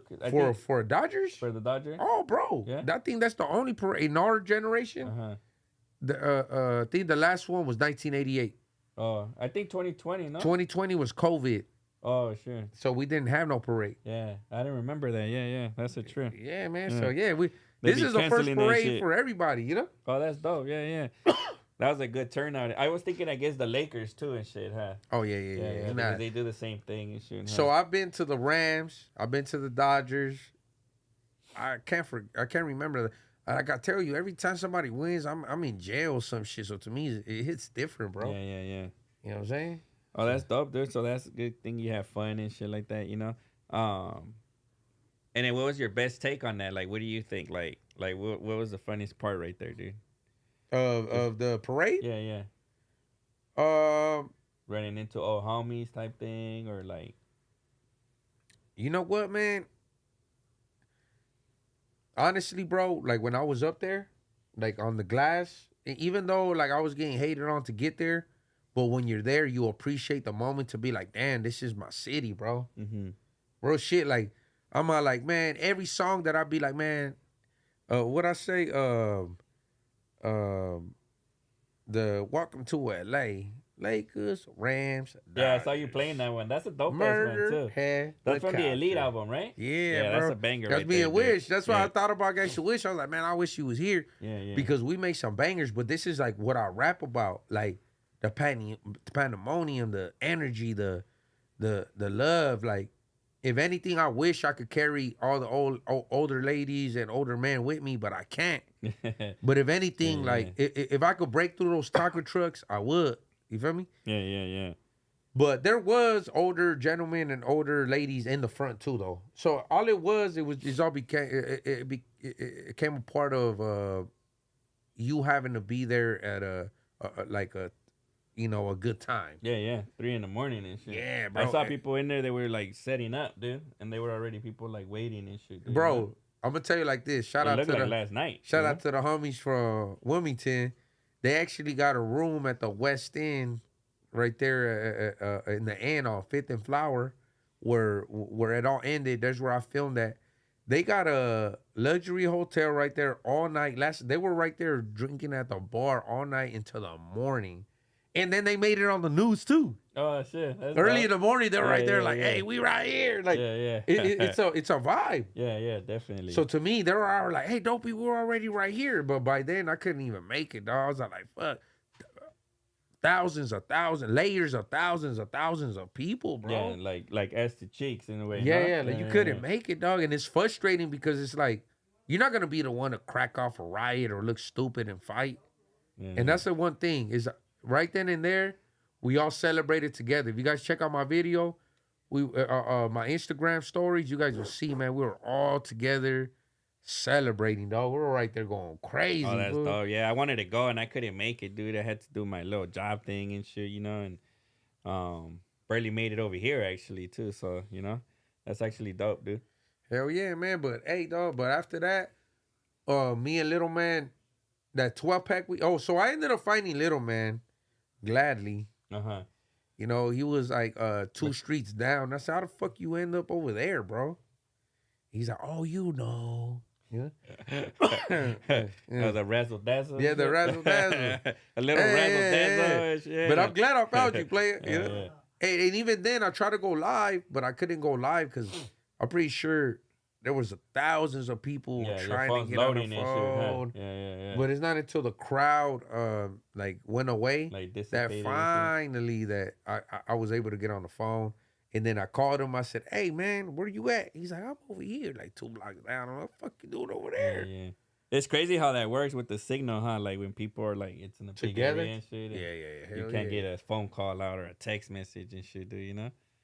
Yeah, man. But hey, also, I just felt a little, just know that I was going to get my face painted because today is Dia de los Muertos. You know, I celebrated for all our dead ones, our loved ones, you know, in heaven. And I just didn't want to go to the Dodgers parade and then get my paint smeared. Mm-hmm. So I just said, hey, why do it before that? Because this is why I got it like this, like blue and white. Yeah. So you don't want to be sweating. And Yeah, shit yeah. like Because that, right? if I would have showed up right here, right now, it would have looked like I was crying or some shit. Like, Young Dopey don't cry and shit. Yeah. It's all in the music and shit. Yeah. So that's why, like, I waited. I was just like, you know what? I'm gonna go to the parade, and then after that, I'm gonna go to get my face painted because I knew I was gonna make it to the cemeteries. The cemeteries are always popping, bro. Today. Oh, really? Hell yeah. yeah! A lot of people, they go and give like put the velas on. They pay their respects. Yeah. I always do that for my loved ones, and today I was just like, you know what? Why not? Celebrate both. You know what I'm saying? The Dodgers, and celebrate my brother-in-law. Celebrate my father, Little Shadow, BG, Silent. All my homeboys, rest in peace. Husky, rest in peace to all of you. My grandmother. Today's the day that we celebrating y'all. So, shout out to all the homies right there, man. You know. Yeah, and I'm gonna get my face painted every year. You know, in remembrance of them. You know what I'm saying? Honor and stuff, huh? Yeah, and today I got painted. Shout out to Lana. She's a young, inspiring artist. Very, very talented. She did my face. That's a Hood's daughter. Oh yeah. Oh, shout out to Hoodster's daughter, Lana, man. Yeah. Hoodster 23. I already told her that if we have any work in the future, definitely gonna hire her to do some makeup artist. She also says that she tattoos, so I think that's dope that Hoodster as a father is involved and then his own daughter is picking up his craft and stuff, right? Yeah. Oh yeah, because Hoodster does tattoos and shit too. Bro. Like, so to me, I'm just like, man, like by all means, bro. Like, a lot of there's a lot of fathers that have daughters. Mm-hmm. I don't. Yeah, I have two. And shit. But like to see a daughter that gets motivated by the father is just like a beautiful work. Definitely. It's dope work, Yeah. So to me, just to see that how much she looked up to him, it's just like, yeah, man. So she's the one that did the painting. Thank you for everybody and anybody that donated. She got a little payday today, so maybe one day we do something with Hustler 23 and his daughter Lana, where we could do a fundraiser so she could buy some material so she could continue her artwork. Oh yeah, that's dope, dude, for sure. Yeah, most definitely. Yeah. Oh, that's cool, man. And how you feeling about your case? Just to give the people a little update, you have some changes in it and all that stuff, right? So you must be feeling good, right? Oh yeah, man. So anybody that's been tapping in with me, I know you guys seen that my life sentence, third strike, finally got dropped. That was a hard one because you've been fighting for a while to try and get that remote, right? It's been 2 years and close to 2 years and a half that I've been fighting for it. So finally it got dropped down because I already knew it was gonna be a misdemeanor. Mm-hmm. But it's just you never know. That was your expectation and shit. Yeah, it's because I know the law. Mm-hmm. But at the same time, you see how people get fucked, bro. Mm-hmm. So it's kind of like you can't underestimate the court system, man. Like you're not gonna be right just because you feel like you're right or because you know the law. Like the law will find a way to fuck you. Yeah. So. Yeah, that's the thing, bro. Sometimes, and it's open to interpretation too, dude. So So that's why I was very careful, man. And then that shit. That's the type of shit that puts you like on some depression. It'll make you sad. It'll fuck with your swag, the way you move. You know what I'm saying? It starts doing a lot of things, man. It creates arguments within your family, with your woman. Like it does a lot. But just to see that shit just come, like, finally I could tell my mom, you see, Ma? What'd I tell you, Ma? I was right? Not I was right. Like, Ma, like, I'm not a killer. Yeah. Like, I'm, it's just the law, that's the way it works. Like, they wrote it in a certain way and nobody important, because every DA deals a young DA deals with a lot of caseloads, so they only read the top page, and they don't read all the book. So once they read the top page and they be like, third strike, he did this, lock him up for life. They already assume and stuff like they. Bro. Yeah. So that's why I'm like, I've been trying to tell people, look, man, that's the problem. So luckily, two court dates ago, finally, my case got into a new DA. So that DA got overwhelmed. She's young. It was an Asian, but and then it went to a young DA. That DA got overwhelmed, and then she asked for help. So this is God's work, man. She asked for help. When she asked for help, somebody more experienced. No, the supervisor came. So we've been waiting. We've been telling the DA, have your supervisor revise the case. It's not a live case. So finally he walked in just to help this young DA, because it wasn't because of me. It was because she had too much caseload. She had all types of people, and she was just like, the judge was starting to bash her, because all the judge is like a referee. I said.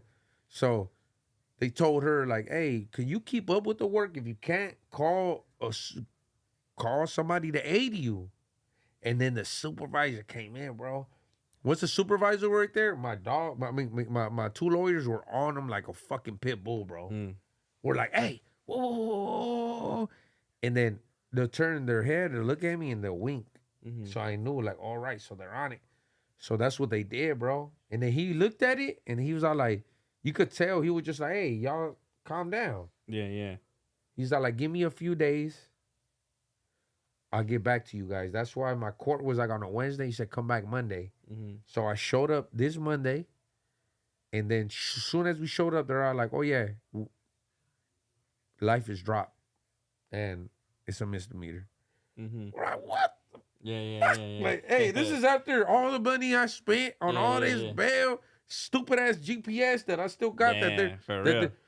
Like, God, hey, just to get a fucking answer. My bad. You know, I know TikTok got restrictions. Yeah, they already restricted us, I think, earlier. Oh yeah, my bad. I can't. I cuss a lot too, like, you know, just naturally and shit, dude. For lack of better vocabulary.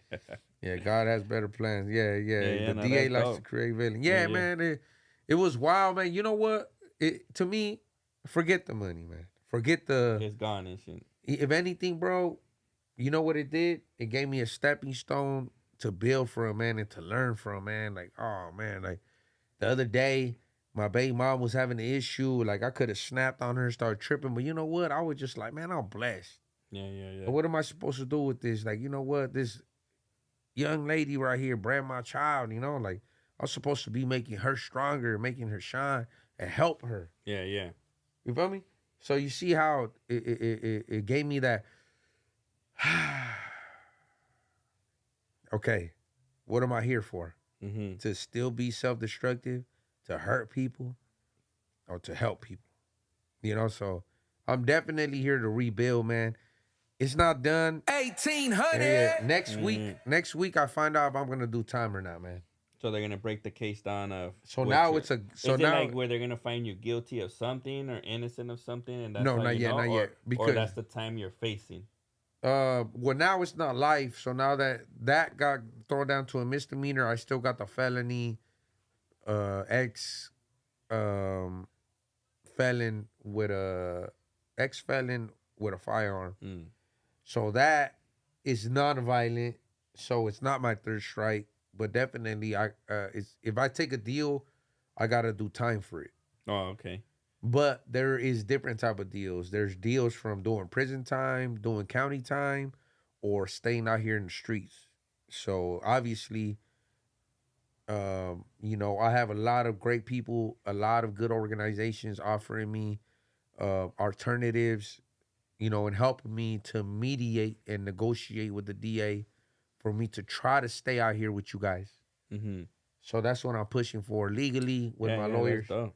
You know what I'm saying, bro? Yeah, Like, hopefully it works out like that. yeah, Dude, and the good fight luck, don't you know? stop. Yeah, yeah. Look, Because we man, got a lot of things. We moving right now. We doing a lot of things and stuff. So, you know. let me tell you something that I learned today too. Not today, but when I was at court, the DAs were around my lawyers, and you know what the DA said? That shit is something so simple that I've been trying to tell everybody. The DAs were all like, he has more of a chance beating a murder rap than what he's facing right now. Mm. It's the little shit that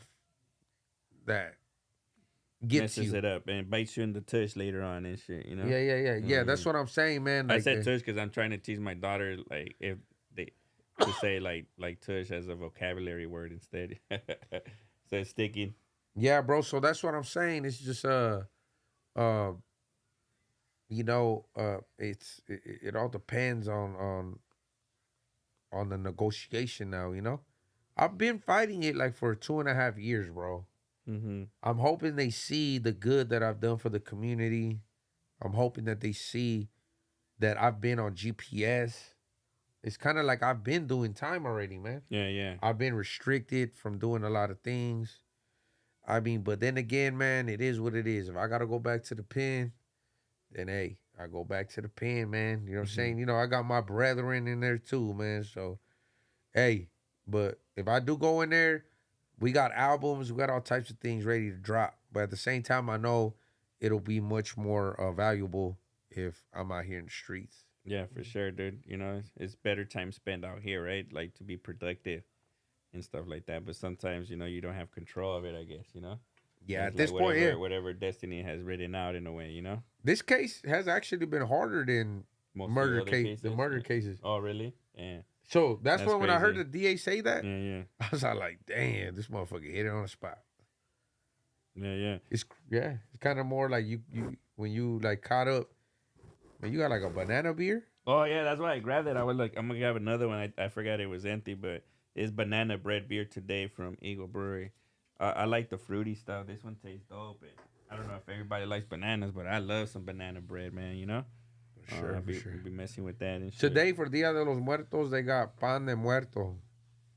Oh, really? Yeah, So I've never good. celebrated Dia de los Muertos and shit, bro. I've always heard my grandparents and all that talk about it and stuff. From Mexico and Guatemala, Uh-huh. they do pan de muerto. For me, usually Halloween, I take the kids and stuff, and then from there, I'm kind of like over, you know, um, the Halloween theme and shit, dude. I feel. I know Dia de los Muertos has a little bit more meaning to it and shit, bro. Oh yeah. But yeah, man. Not to compare it. Never. Yeah, That's why yeah. somebody said like, "Why you got your face painted, man? Halloween is over with." Like, Yeah, nah, yeah. bro. That's the thing. Like, it's Halloween and then Dia de los Muertos. It's actually celebrated like for 3 days. Oh, sure. Yeah, So yeah. you'll still see people at the cemetery. But today I'm emphasizing. Tomorrow, obviously I'm gonna try to chill, kick back with my family a little bit. Yeah. That's for sure. A little bit because But I still gotta work. Yeah, it's grind mode, dude. That's for sure and shit. And it's the weekend. It's starting off. We are going on 2 hours and shit right now. So I don't know if you want to like cap it off or you got something you wanted to say. Oh no, we good, bro. Hey man, shout out to everybody. Thank you for riding with us. Yeah, for sure. Appreciate that. You know what I'm saying? We got the Seahawks this Sunday, right? Yeah. Yeah. So it's a divisional game. So Seattle, Spencer on the Tira.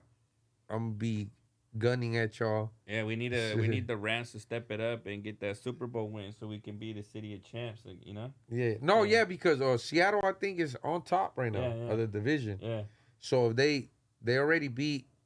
Well, okay, they beat the Niners. So yeah, they got to beat Seattle. Mm-hmm. They haven't played Arizona, right? No, that's the next one up and shit. They played Arizona in Arizona, but not as a home game.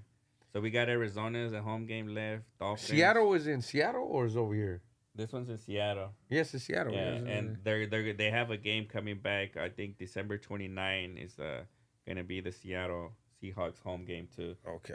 So they're gonna play them it's twice. gonna be dope. Oh yeah, carrot cake. I like some carrot cake sometimes and shit, but sometimes it just don't taste so good. But banana bread is always good. I like cheesecake.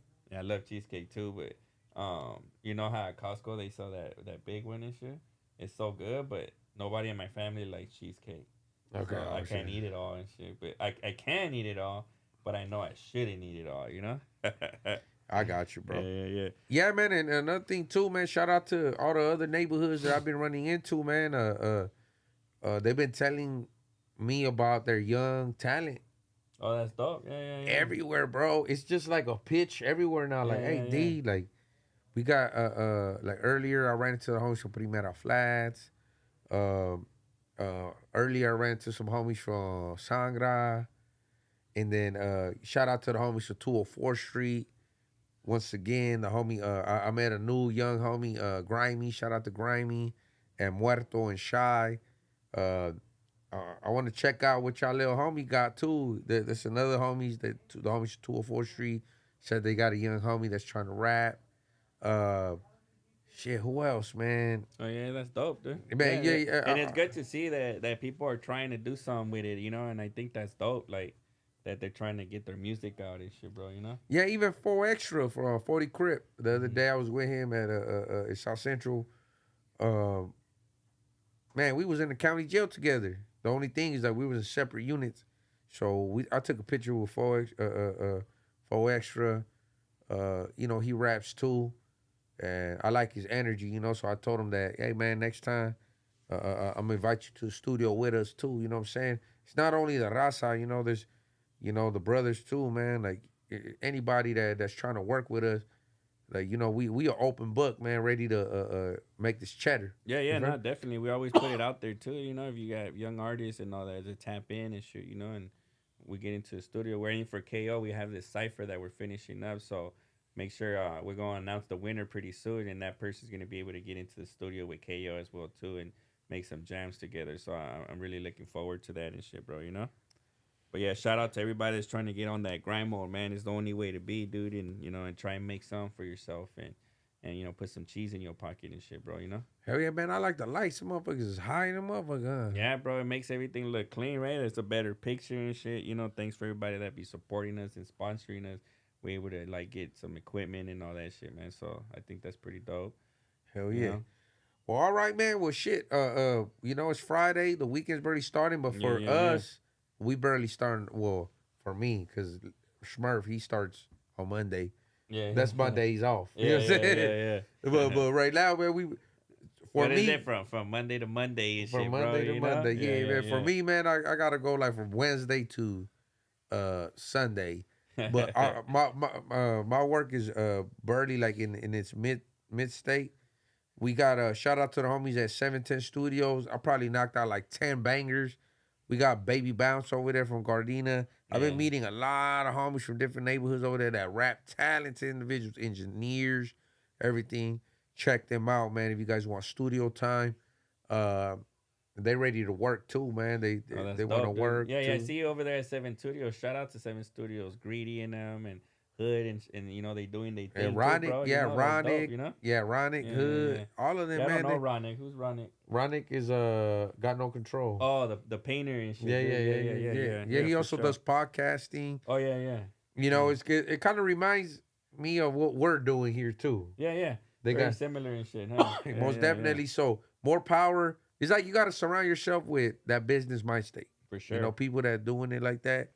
And I actually recorded Bleed Blue right there. The song with oh yeah, the one you just dropped. That's a banger too, bro. For the Dodgers. Yeah, for sure. And I was gonna say, yeah, tap in if you need any cover art, man. You know, the West Factory, we doing cover art. We got a studio coming soon as well too, and shit, man. That's just in motion already. So we got some big things, some big moves we doing out here, you know. So I'm really looking forward to working with a lot of new artists. I'm honestly right now looking for a singer, man. So you know, we have somebody right now that's singing. We're looking for multiple singers in different areas of music to expand our genre and shit. So, you know, if you do have these talents, tap in, man. You know, I think it's going to be dope. And yeah, look forward to working with anybody, man, you know? Yeah, for those that don't know what he's saying, as far as the cover art, you know, like that's what is dropped in the beginning as far as the art for a album. Yeah, you know? I call them album covers and shit, but they are album covers. Gangsta Wish was like, it's not an album, bro. It's a single. It's a single cover. I was like, all right, it's an album cover though. Yeah. Well, you know, the West Factory, you know, we got our hands on all types of things, you know. So, I was supposed to put it out there this week, and I'm gonna put it out there for you guys. But West Factory has actually been doing most of my cover art lately. They did the play. Oh, yeah. They did the Young Dopey play ball with Buckwheat. They actually did the Bleed Blue.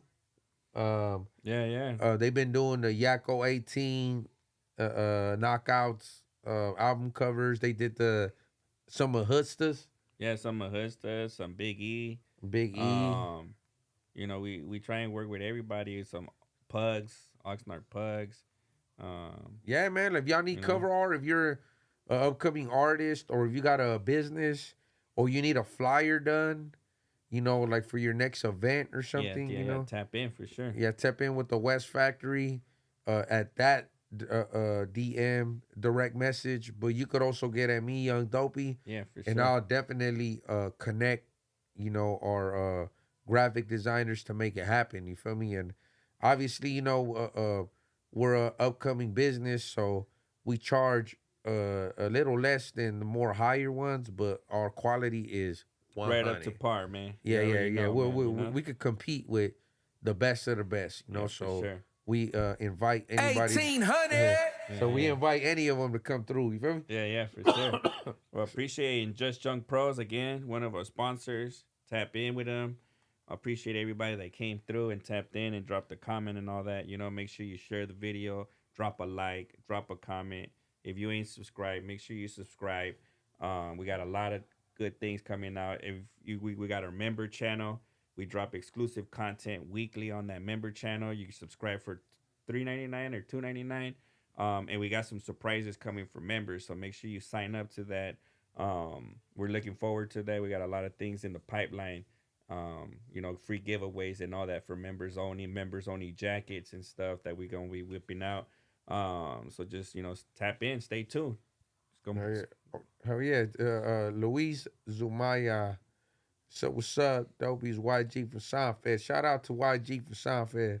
Shout out to the homies from Soundfed, man. Got a lot of good friends from there from the past, you know what I'm saying? Mr. Goyo.